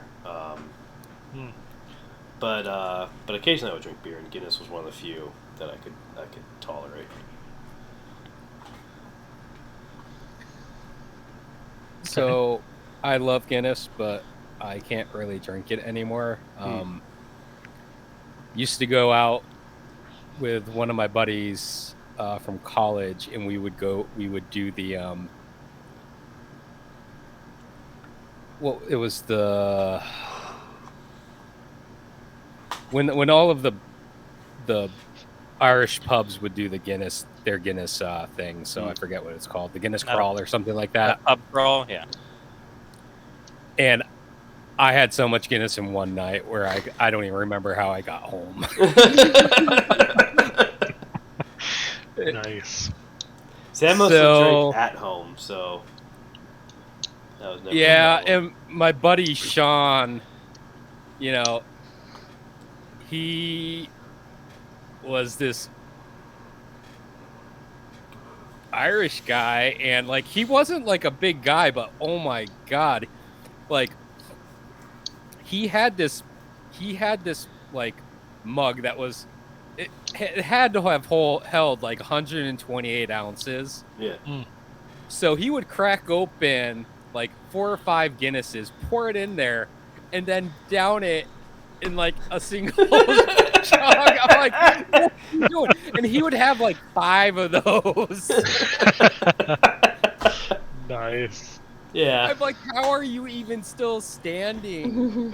Well, like I said, when I because people would be like, "How are you drinking that much?" And I'd be like, "I am Mountain Irish. I don't know what you think it's gonna do to me." But I mentioned like a pint glass full of vodka, and that was seriously that was my walking around drink. Like that was my chaser for all the shots I would do. That was just kind of my walk around chatting with people. Drink was just a pint glass full of vodka, and I'd go through probably 4 or 5 of those in a night. And then whatever else I was, drinking alongside it. Well, I'm Asian, so I'm a cheap drunk. I never had a hangover, not once. I have also never had a hangover. Yeah. Well, once I started learning, Same. once I started learning to drink water after I was drinking, Yeah. right, then I started never to have a hangover again. Yeah, I remember the first I would time do I that. did though. Yeah. Every time, no matter how drunk I was, right before I went to pass out, I would go grab a glass of water and knock it back real quick, and then I'd go to pass out. And that was probably a major factor in in my lack of hangover. Oh yeah. Speaking of alcohol, Jacob, which of the scotches did you try at the cookout? I forget. Actually, I think I just tried the cider whiskey. Okay. Yeah, which was Yeah, really, so really good. So every year, I usually at my cookouts over the past few years, Why do you keep exploding? Sorry. I bring out a sampling of whiskeys. So usually it's just the Scotch, but this year we decided to bring out the whiskeys as well. So this year, like I usually get a new bottle of whiskey for each year. Okay. And then we all like kind of like whoever wants to sample it, we'll sample it together. So this year we got a whiskey called Tommy Rotters, which is a brewery in Buffalo. So Chris picked that up for me. Oh, okay. And it was cider cask whiskey. So, Yeah, that's the one I had. Yep. Yeah, that was pretty really, tasty. I really tried it the night that he came in. I didn't drink anything during the tasting at the barbecue because I was basically working off of an hour and a half of sleep and barely ate anything that entire day, so Right. it probably wouldn't have ended well. But yeah, no, that cider whiskey was really good. Really good. Very sweet though. Yeah, that's why I liked it. I should have tried it. I didn't know. Yeah. Oh, it was Yeah. so good. Yeah, I called everybody down. I was like, if you guys want it, it's I down just here. habitually don't. Yep. Anymore. I quit drinking years ago for the most part. I occasionally will have a little bit, but Yeah, next time you come over, I'll make sure that you get to sample it. yeah. Yeah. So, bucket list, everybody else? There are so many places that I want to go. Yeah. Like, I don't even know which one I would pick. She wants. Well, it doesn't She have wants to to be do- a place to go, too. You should do she wants to do a tour of like start in. Is it Egypt or Greece you want to start in, Oh, either one. and It then really just doesn't- work our way north through Eastern Yeah. Europe, basically. Oh, that would be cool. Yeah, but like, I want to go to Egypt. I want to go to Greece. I want to go to Ireland and Scotland, and Russia, and Transylvania. Not right now, though. I was Yeah. I want to go to a bunch of Yeah. those. Yeah, probably not That's Russia and Ukraine right Let's now. wait but- until I we mean, come up yeah, with like it's I fine. can wait a little bit, but like, I want There's to see so much Australia architecture and like and history Alaska. that I just. I know. I did mention that I wanted to be an archaeologist. Yeah. So, Maybe just a little bit. yeah, like that's my dream. I want Israel see needs all to be those high on that historical list. sites. Israel definitely needs to be high on that list if you've not been there. We haven't. I want to go to Pompeii. Oh, Pompeii would be cool. Yeah, there's so much. I would like that. So Just much. think of all the people that died there. It's how romantic. Yeah. I know, Yeah. right? Exactly. Obs. That's the whole You point. say that like it's Listen. ironic or something. I mean, it's fun because people are like, oh, but so many people died here. Yeah, well, I mean, all of the people that were alive at that time in Rome died in Rome, too. Like, But Yeah. a lot less spectacularly. Most Yeah. of them, at least. yeah, mean- so, Well, that's but I why you mean, go like, see it. Yeah, the like- presence of death is just, yeah, people used to live here. Yeah. That's what happens when people live here, is that occasionally people die They here. die. Most people don't burn to death in a volcanic explosion, though. So that there's a little more to that. Oh, yeah. I mean- The glass brains. Did you see any... No, you didn't go to Pompeii. Have you What's heard that? about this? No, I haven't heard about So this. they figured out, because there were these chunks of like glass in Pompeii, and they didn't know for a while what they were. They didn't, Uh-huh. they couldn't figure out. And what they eventually figured out is that the pyroclastic flow, the heat that hit the bodies, hit some people, like people at a certain radius or whatever, Mhm. hit them in such a way and so strongly that it just like killed them instantly. But part of how it did so was that all the brain matter became glass, basically organic glass, What? like instantly. And That's so crazy. what they were looking at was like chunks of brain that had turned into glass and then broken when the people fell over. Oh, can I So put it freaking together cool. and like put it in my house? That would be so cool. Right? Yes. Brain I glass. would love that. Yeah. I don't that think it would be still awesome. be like brain shaped anymore. Though. No. Probably not. But Yeah. still, it would be neat. Well, we don't have to wonder what the last thing with your mind was. It was heat. Yeah. Just like a fly, the last thing that goes through a fly's head when Yeah. it hits a windshield is his It's- butt. Yep. Yeah. That is not my favorite dad joke, by the way. Oh, there's more. No. Oh no. I'd say my bucket list, like, I've always wanted to go into space. Yes. I would love to go to space. That's But part of me is like, I don't want to be like Bezos or Bezos No. in his phallic spaceship. no. No, I mean, Phallus. I don't want to go up by way of that type of thing. I told Carol I kept joking to Carol that I was going to be the first church planter on the moon. Like I was going to plant the first church on the moon once we start settling in space. Let's go. I'll sign And up. she's I'll be like, part of have your fun with congregation." that. Yep. I have too much anxiety to go to space. Yeah. There was I- one girl at my last job, who was going to be one of the people that was, or she was on the list to be part of the Mars mission. Mm. Yeah. Wow. And That'd so be cool.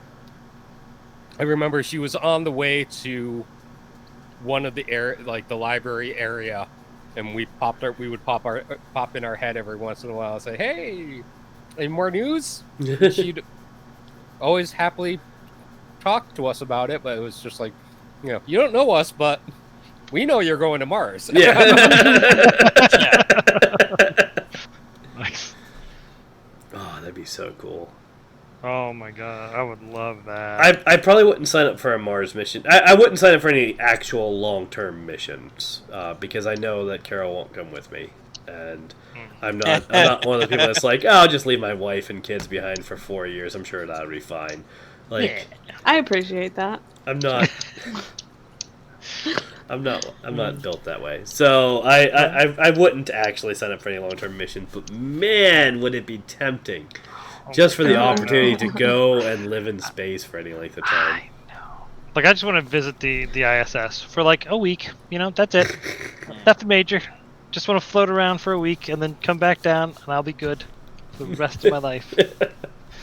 I'd actually be afraid to go to the ISS because, like, the amount of things that they have cobbled together. See, the ISS looks lived in is the problem. Yeah. They don't have replicators. There you go.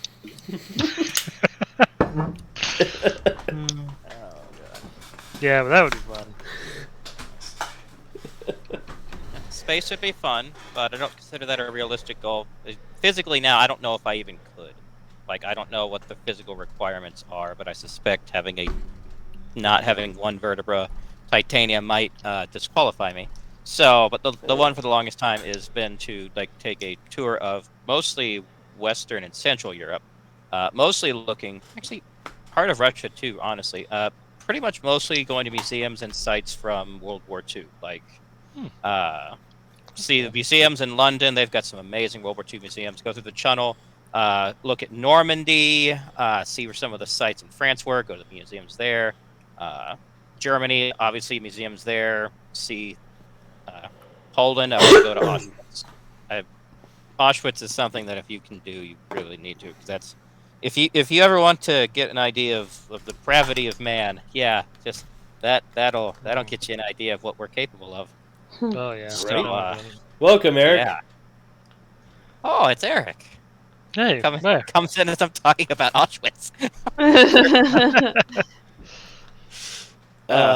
So there could be one more people if you would jump on the call. True facts. Who's that? Eric. He's in the chat. See, if you actually go to my Twitch page, you give me a viewer, and that helps. Yeah, definitely. Move along the process of becoming whatever. Mm-hmm. Affiliate. I have used Twitch. And used Twitch two, exactly 0 times. And two, you can see the chat if you go there. Yep. Gotcha. Text only at the moment, Eric says. Big sad. But yeah, so now I noticed that all of the things that we've said so far for bucket list stuff was to go somewhere. Yeah. Does anyone have any bucket list things that aren't travel that you can do? I was thinking. I want to go skydiving sometime. I can't do that. I'm suddenly precluded from a lot of things. I mean, there's a place up in Pepperell that does skydiving. Yeah. No. Not even a little bit. Like, why jump out of a perfectly good airplane? Yeah, I'll do that. I'm curious about skydiving, but I don't know that that's like a high priority for me. Yeah. So I'm scared of falling, like to my death. I'm scared of landing. The falling bit's fine. It's the sudden stop. That's the problem. I can attest to this. I can very much attest to this. Yeah. I was fine for like half a second until I suddenly wasn't. And then everything was pain. And then, actually, I don't even remember. For those of you at home, I fell off a roof like a year and a half ago putting up Christmas lights. I don't remember doing it, thank God. So I have no fear of being up there, actually. All I know is I woke up in an MRI machine, or actually I was conscious the entire time.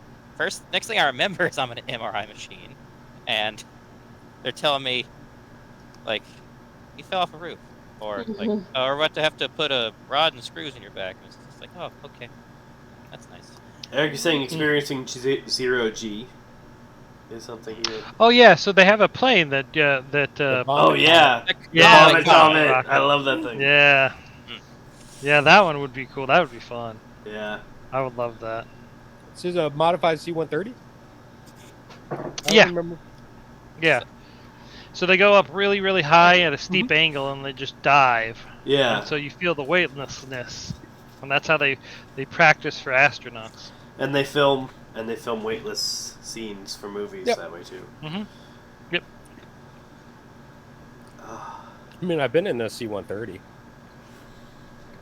Yeah, so have I. I mean, they're not something. They're not special. No, they're not. I'd like to. Okay, bucket list item for me then is to drive a functional World War II tank. That. See that? There you go. Oh, that would be cool. That would be a little rough on the backside.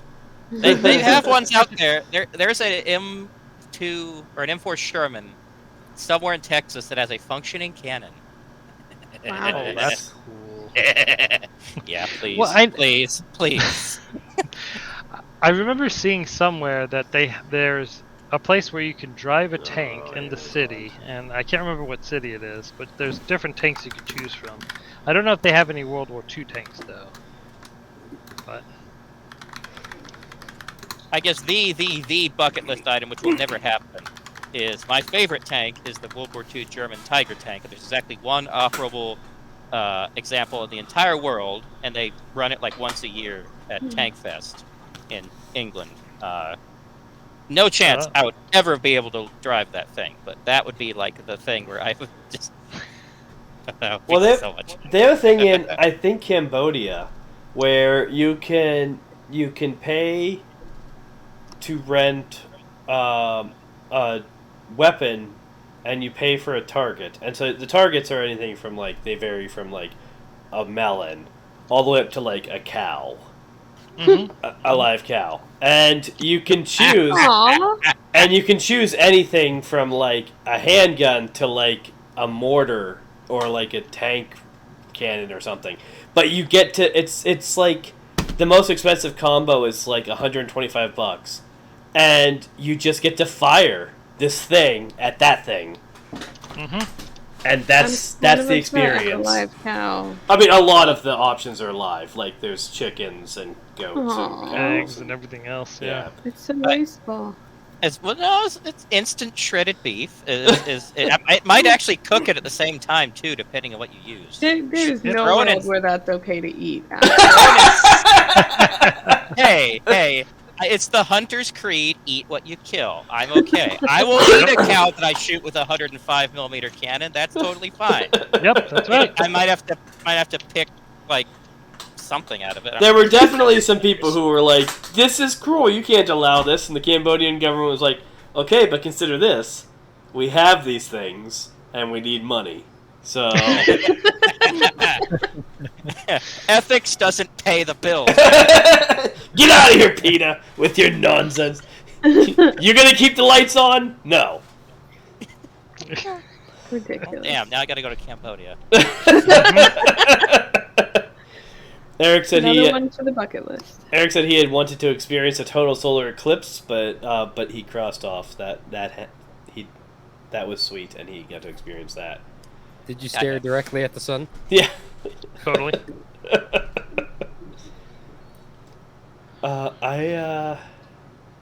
There's a bunch of stuff that I would. Oh no. One thing that I would absolutely love, is to be, and this is.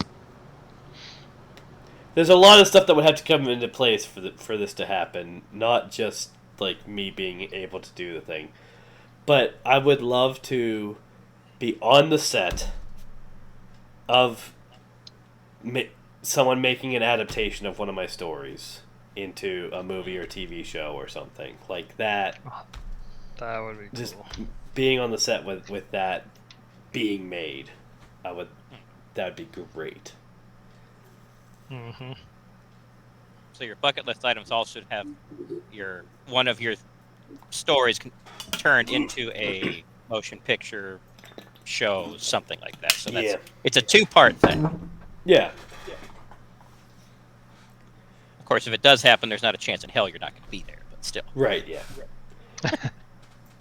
Well, because, yeah, and I mean, it depends on the story, because it depends on the rights and all that stuff. And, honestly, I think if, with our present technology, well, see, that's what I'm talking about, Eric. He's saying, you sure, Tim, as they take your story in a different direction? So, Tall Tales, I don't think will ever get adapted, because I would not sign any contract that lets them change it, really.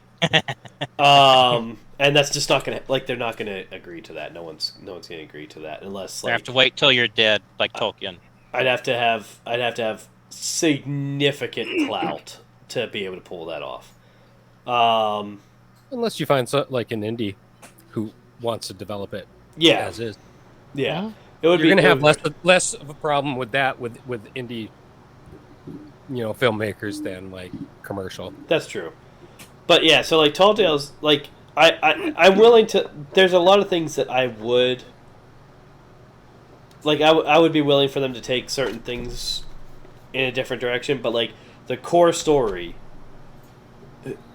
it is vital that certain things, that the key elements of the story remain unchanged, and that you be able to tell the whole thing. So like, I wouldn't be able to sign on with Netflix because Netflix has a horrible habit of canceling things before they're done, and I would demand, basically, I wouldn't sign a contract unless I had assurance in the contract that if they bought the beginning, they were doing the whole story, and there's no other way they'd ever agree to that.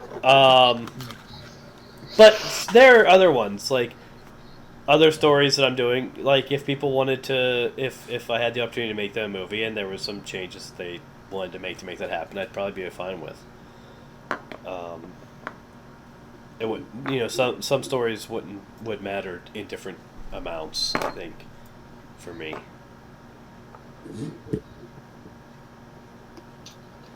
And I think that's probably true of most writers.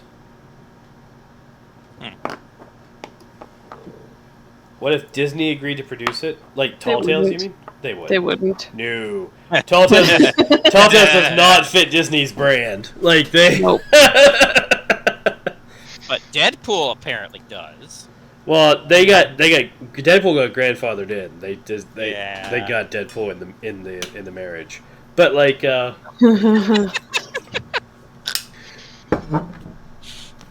It's that step kid that you just can't get rid of. Yeah, so no, Disney likes money. I don't think Disney likes money that Disney likes money that much, but they would insist that how they would make money is by changing the story radically to fit their brand, and I wouldn't agree to that, so it wouldn't happen. Glory Days, maybe. They might be willing to do Glory Days. I think Glory Days would benefit from being a cartoon instead of a live action. Which, of course, if they do a cartoon, I'm not going to be on set, because there won't be a set to be on. You'll be standing over the illustrator's shoulder. Yeah. But yeah, because most of the cast is animal characters. They could do it live action, but I think it would really benefit from given current technology. I think it would really benefit from animation.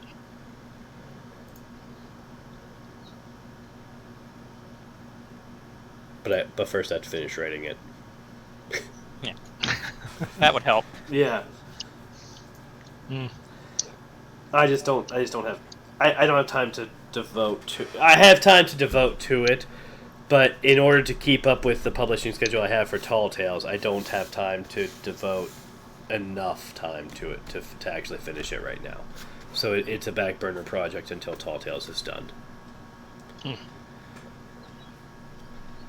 Which is a shame, because I really like the story and I really want it to get out there.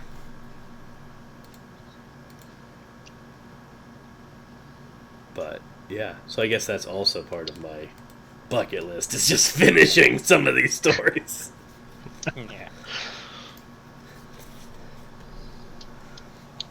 Oh. Does anyone else have a bucket list thing they want to talk about, or should I roll again? I can't think of anything that isn't like traveling. So Yeah, same here.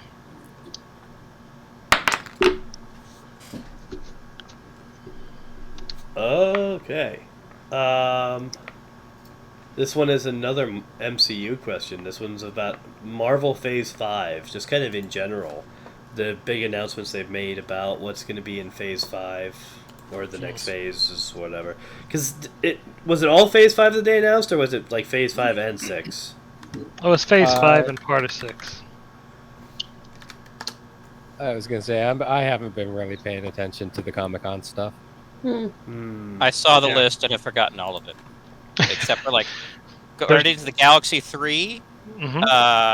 That's There's going to be Secret Wars, which I'm super Right. excited for. All right, so let me see here. We've got Ant-Man and Wasp: Quantumania, Secret yeah. Invasion, the new Guardians of the Galaxy movie, Echo, Loki Season 2, The Marvels, Blade, Ironheart, Agatha Coven of Chaos, Daredevil Born Again, Captain America New World Order, and Thunderbolts Okay. is what was announced for Phase 5. So Ironheart's going to be introduced in the new Black Panther movie Oh, is she? that's coming out. Yeah. Okay. She's there. They show her in the preview. Oh, Like, I didn't notice her, but I did. you see her banging the heart shape out of this piece of steel. And that's why. Oh, okay.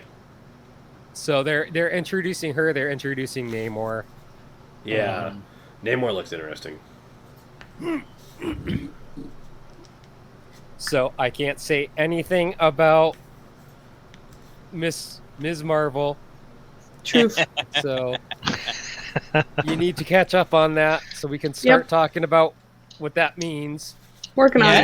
it. It's hard to talk about Phase 5 with these two having not seen a lot of them. We're Current working on it. I Yeah, understand, right. but I'm just saying it's hard to talk about. Maybe next week we'll be ready. Like, There you I Hey, doubt it. Next week? That's a lot to ask. we're going away this weekend. There's Oh, that's no true. way. We are going away this weekend, but we're going away to an MCU popular household. Like, Yeah, but we're not going to spend our time there watching the Marvel movies. that's true. That's just not going to happen. Okay, fine. that's all we can say is, man, I hope that character that was in that show that met that other character and did that thing, man, I hope they show up in this movie. That'd be awesome. go. Oh, I actually did. I forgot to put the thing up.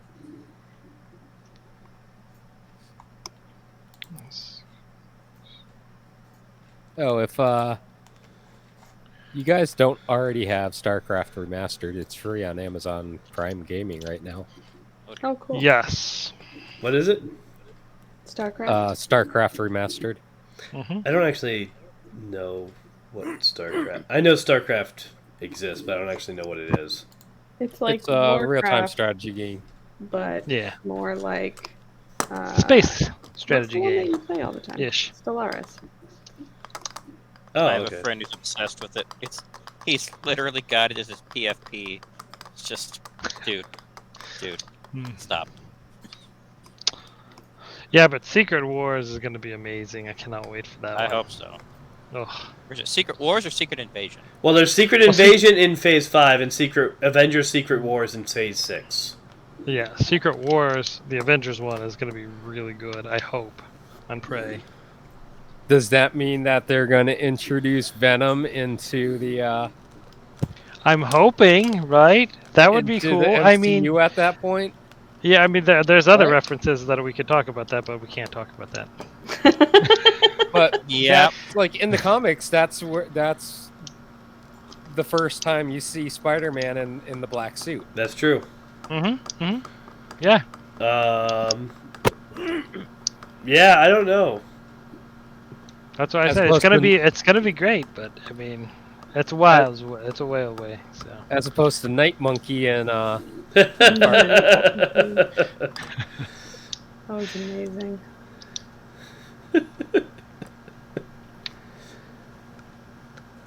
You know, I've always wondered if they'll ever bring like the X-Men series into the universe as well. I mean, we it can't seems talk like- about that right now. We can't talk about that right now. It seems like they're. No, we It can't. seems like they're We going really to. can't. Hmm. Oh, God. Because Carol's not caught up. I'm sorry. We can't. Yeah, it's like, oh, we could talk. No, we can't talk about that because she hasn't seen that. I should just leave. Yeah, mute your headset for a second. It will be like this when you come back. No, I'm just kidding. I need a spoiler button for the flash. Yeah. Well, I mean, we've already talked about like the Black Panther trailer. Yeah. I don't think I've seen the Black Panther trailer. And I did mention that Namor is in the trailer. Yeah. Right. So Namor is actually known as the first mutant in Marvel Comics because he was the first mutant that they ever introduced Yeah. in the comic books. And that's what get me thinking about it. Right. You know? So yeah, but we can't elaborate any further. Well, we can. Outside It's just of that, speculation at this point. Well, I'm just saying there is stuff in canon that Carol hasn't seen that really points that way. Okay. Yeah, I know what you're talking about. There's been a lot of That one speculation. character showed up in that one movie. There's been a lot of speculation that we were going to see some of this stuff happen by way of Multiverse of Madness, but I don't know if that actually happened or not. Maybe, maybe not. We can't maybe, confirm maybe or not, deny. Yeah. Yep. I mean, all I really want is a comic book representation of Gambit in a movie. That's it. That's all I ask for. So, what's his face? What's his name? Yeah, that helps a lot. Yes, that one character that was in that one. that guy. Comic, right? That And guy. that thing that did Forget that the one thing. thing. Man, that was awesome. You know, the guy with the stuff. Yeah. Oh my god, I can't even remember his name right now. What were you going to say about him? Channing He's not even Tatum sure about that. was was rallying, trying to get a Gambit movie made, and he just kept on kept getting shut down. It would be, if they could make it like to the comic book, right? It would be a great movie. Right. But the character that they displayed in, I don't even remember what movie it was. X-Men Origins, Wolverine. Yeah, it was horrid. Well, Wolverine. Yeah, was every representation in that movie was. Yeah, true. X-Men Origins Wolverine. I was really hoping, because you hear, oh, Gambit's in the movie, and then you go to see the movie, and that's what they give you, and I'm like, oh. And then it was the guy who played John Carter, and the guy from Battleship. I forget his name as well. Oh, right. I liked John Carter. I know a lot of people didn't, but I did. I didn't mind John Carter. Just trying to remember this guy's name, because I can remember his name like when I'm not on the air. Taylor Kitsch. Performance anxiety. From Friday Night Lights as well. That show. Okay. Yeah. But I mean, it was just, it made me so angry, because he's my favorite comic book character, like, ever. I love him. Everything about him. He's just amazing.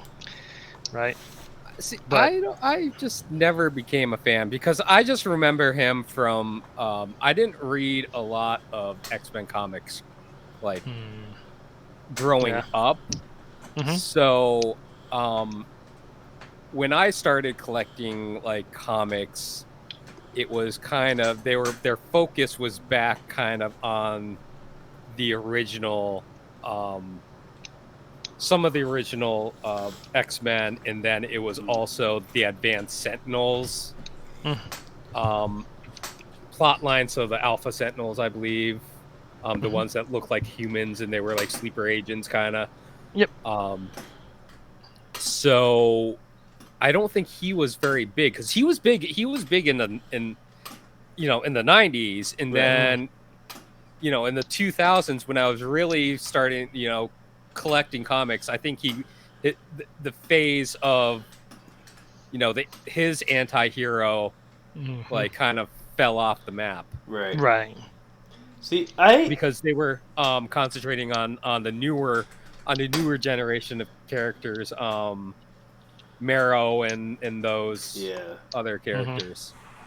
I don't know that I don't think I have like a single favorite comic book character, honestly. I kind of sometimes do, but it's always like one of a group. Like it'll drift among this group. He lies. It's Nightcrawler. His favorite is Nightcrawler. Nightcrawler is definitely in that list. I love Nightcrawler. I mean, that's not a bad character. That's my username on a lot of websites. I know, that's why Yeah, I said it. And that was because it wasn't like I was like, oh man, I'm gonna name myself. I gotta name myself after Nightcrawler. Like I love Nightcrawler so much. What actually happened was my username on basically every website very early on. So when I was on like Bolt.com and set up my AIM, my AOL Instant Messenger, stuff like that. At that time period, my username was Direwolf, and it was kind of leaked. It had the one for the, eye and stuff like that, and so, but it was Direwolf. And then, when I went to get a Gmail account for the first time, Direwolf wasn't available, and I was like, I need a new screen name, and I don't know what to pick. And I leaned back in my chair like this, like I am now, and I looked up, and there was this poster of X-Men 2 because I had a series of movie posters on the wall. And so I look up, and there's Nightcrawler in front of me, and I was like, sure, I'll do that. And then that just became my online username.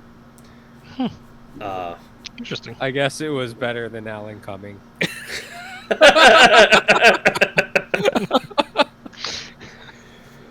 Man, Nightcrawler, Batman, Green Lantern. So it's Nightcrawler, Batman, Green Lantern, Wolverine, Daredevil, and Spider-Man. Like those are my top tier. Okay. And So which Green Lantern? Kyle. Oh. Okay. Okay. Is he the redhead guy? No, he Kyle. no, I think you're thinking of Guy Gardner. Guy, that's who it is. Okay. So Kyle was in the 90s mostly. Kyle Rayner. He was mostly in the 90s, I think into the early 2000s. But his thing was that he was in world, he was a comic book artist. And so so he was a lot more creative with the ring than previous holders of it had been. He would just come up with a whole bunch of different. He could make almost anything, and like there were storylines where like Batman would just hand him schematics. Like, hey, we need a suit that can survive going into the sun. So Batman would just make schematics for it and hand it to Kyle, and Kyle would just make it with the green, and they had a suit that could survive the sun. And like, he could do stuff like that like other Green Lanterns previously hadn't even thought to really try. All right. I'll have to read more into that guy. I've never heard of him before. He was my favorite. He was a big deal one for a while. Like I said, I think because it was. I don't remember what the order between like Guy Gardner and John Stewart was. I don't remember which one of them came before the other one, but it was after them.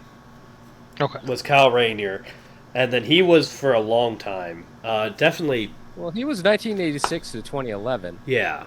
So he was Oh, wow. a long running Yeah.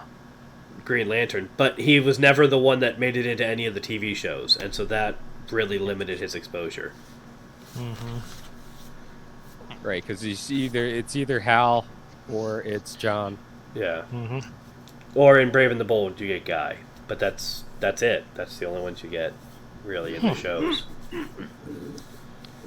Oh, that's right. He wasn't Brave and the Bold because nobody liked him. Yeah. Oh dear. I love the Brave and the Bold. I think I love that. I love the Silver Age of comics style. I love that they kept it that way. I love that they kept it campy. Yeah. I love the little snippets before at the beginning of every episode because they would always have like a little mini adventure that had nothing to do with the rest of the episode, but it was just a really cool little thing they would do right before the opening credits. But yeah, I love that like Green Lantern or not Green Arrow uses his boxing glove arrows.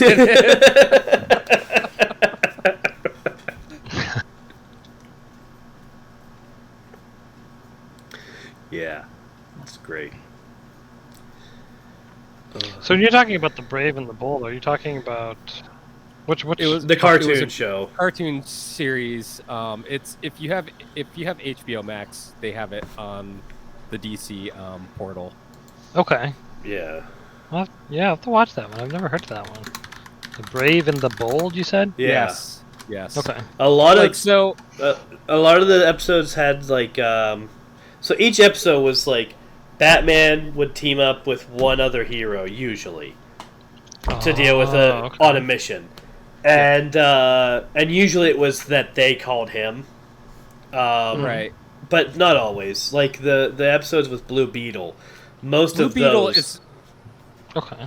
Yeah, I was gonna say that Blue Beetle plays a big part in Yeah. the series. So does Plastic Man, which Yep. is just Oh. hilarious. Yeah. That's awesome. But a lot of the I don't remember. I think the Plastic Man ones were the same way, but the Blue Beetle ones are usually Batman calls him in because he's training him how to Yeah. be a hero. Oh, Yeah. okay. I think the Plastic Man he's kind of guiding Plastic Man's rehabilitation, and so he calls him in on missions. Yep. So those are the two characters that have probably the most amount of screen time outside of Batman, and then like the other ones where they have a decent amount of a screen time is the Question. Yep. He shows up in quite a few episodes. Hunter shows up in a few, and then Etrigan shows up in quite a few episodes as well. Yeah. Oh, okay. And Batman and Green Arrow have kind of a friendly rivalry going on. Yep. That's fun. Okay. Awesome. Yeah, no, that sounds great. I would love to watch that. And then they also like have some of the more obscure like Batman villain gallery or whatever they Rogues call it. Gallery. Yeah, the Rogues Gallery. So they have Polka Dot Man, who I was so happy showed up in the latest Suicide Squad. Yes. They have like the Clockmaker, whatever his name is, and some other things that it's just like, oh, I forgot about all of these random wacky, rogues. Calendar Man. Yeah. Okay. Yeah, no, that sounds great. I'm gonna have to watch that. Yeah, it was fun. I've seen those Blue Beetle episodes far too many times, though. Yeah, our kids were watching them a lot. Yeah. And I think especially because a couple, I don't remember, was it Dylan who got it or Lexi? But they got a I think it was DVD Lexi. that has like 8 episodes in the Yeah. DVD. And because we only had the one DVD, like they watched those 8 episodes a lot. Yep. So what you're saying is you're a fan of the Blue Beetle. She loves Jaime Reyes.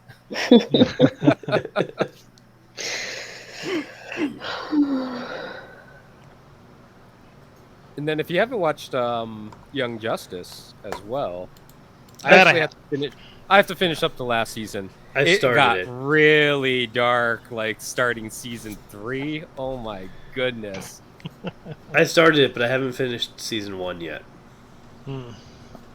I was really slowly working through that. So.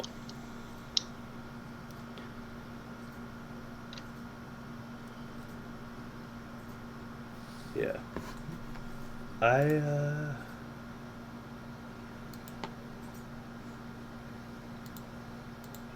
Yeah, I think Carol doesn't have much in the way of a favorite comic book character. Yeah. I have trouble reading comic books.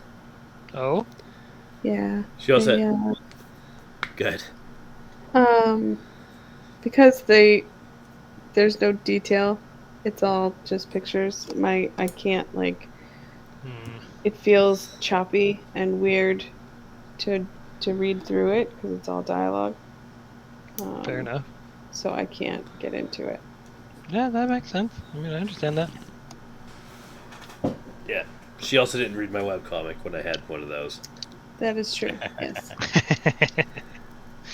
And Lexi asks me to read comic books every so often at bedtime, and I'm just like, how about we pick something else? Yep. You'd be like, he said this. Yeah. He said that. Yeah. Does not work well for reading to kids. No.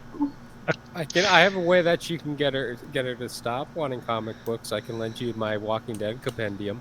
Oh. I don't think that would actually do anything. Like, Yeah, Do you- Stop you from reading encourage her. comics anymore. She, What? the Trauma? child that had us reading the Divine Comedy as a bedtime Okay. story on Yeah. the regular. So, Yeah, we were doing that for a while. She was Hmm. when she was, I think, 6 or 7. yeah. She wanted to. Oh, very neat. She wanted to read the Divine Comedy as bedtime stories, and so we would Yeah. do a canto each night. We got through the whole of Inferno. Inferno. Yeah. Wow. Impressive. Yeah. Yeah. So I'm pretty sure The Walking Dead would not sway her at all. Yeah. Okay then. Definitely her father's daughter. Well, that was, I mean, one of the first. I think the first story I ever read to her was 20,000 Leagues. was 20,000 Leagues Under the Sea. Yeah. Good one. Tiny little thing, you know. I was sitting on. I have a picture. She was like 2 months old. Yeah, I'm just laying back on the couch, and I had my knees propped up, and she was laying, like, against my legs, and I was reading her 20,000 Leagues Under the Sea. Yep. That's cool.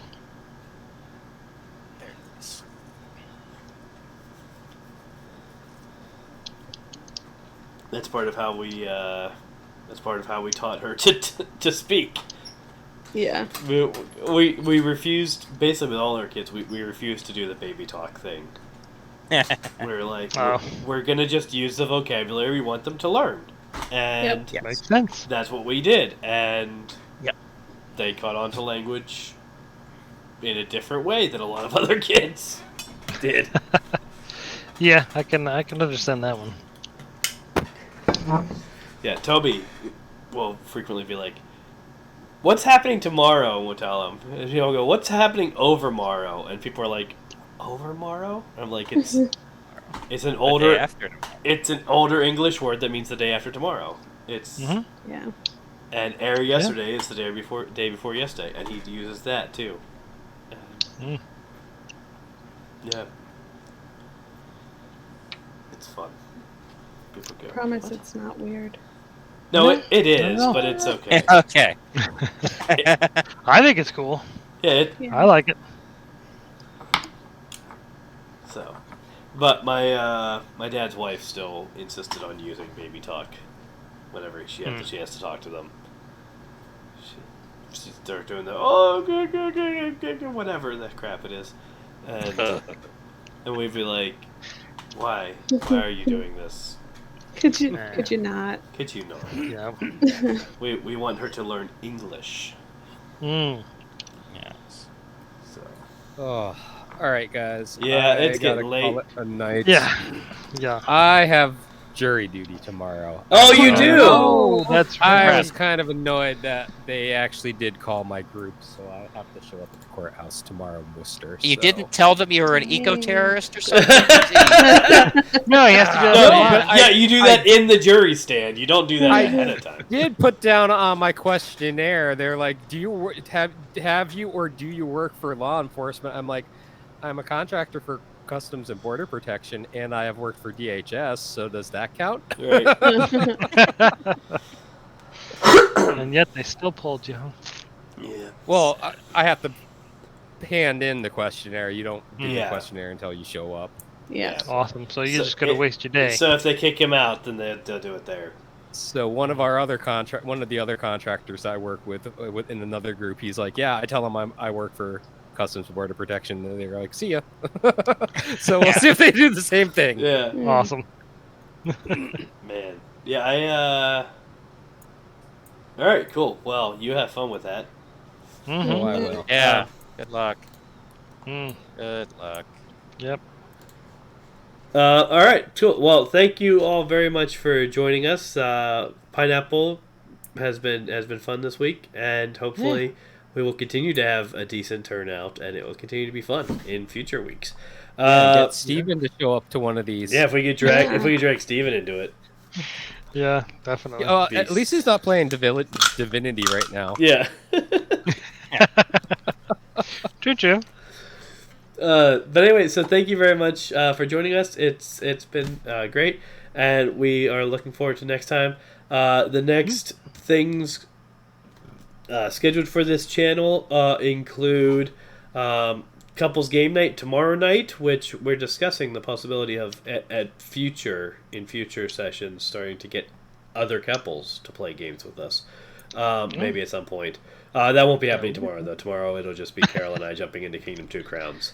Okay. And I have a writing stream coming up on Wednesday. And on Thursday, of course, we have the weekly online group of In Memoriam, our Mutants and Masterminds campaign. We also do now have the next offline group event scheduled, which will be on August 20th, and will be done online. We'll all be calling into that one.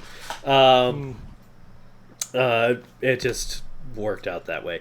But August 20th in the evening, probably somewhere around 5 p.m., we'll be doing that. That is also Tabletop Appreciation Weekend for Extra Life, and so we'll be I'll have some more Extra Life branding up than usual probably that day. And that means we have to be like G-rated, doesn't it? No. That wasn't No? an Extra Life rule. That was Boston Children's, because they were going to show us for a period of time to the kids at the hospital. Oh, That okay. that wasn't Extra Life regulations. That was Gotcha. Boston I feel Children's bad for those poor kids. request. That wasn't even In Memoriam. That was a game we played the year before In Memoriam. Oh, Yeah. okay. But anyway, yeah, so Tabletop Appreciation Weekend, that will be that weekend. It's the 19th through the 21st. If you do Extra Life and you do tabletop gaming, definitely get in on that. But on the 20th, we will be getting in on it, and so we'll have some extra... And we would really appreciate donations during that time as part of the donation drive. And they have announced an incentive where anyone who raises $80 for Extra Life between, I think, August 4th and August 22nd. But especially during Tabletop Weekend. But anytime during that time, anyone who raises $80 is going to get a free dice rolling tray. It looks pretty fancy, and it has the Extra Life embossed into it, and it looks pretty nice. Yep. So that's a limited time. A limited time incentive that they have available for the tabletop gaming appreciation stuff that they do. So, if you donate to one of us and help us crack $80 in this time, then we'll get some of those and get to show them off and use them during game. Yeah, that'd be cool. But at any rate, so that's the schedule going forward. So this week and then August 20th for the offline group. We're really looking forward to that. We have a lot going on. This Thursday we have our one shot that the online group is going to be doing. That's going to set up for a larger story later. It might be the Extra Life. We're determining whether we're going to do In Memoriam for Extra Life or if we're going to do something else. But Extra Life our game days is going to be October 1st and 2nd. So 12-hour days, both days. Check out this channel. Help us raise money for kids then as well. So thank you very much, and we will see you next time. All right. Bye. See ya. Good night, folks.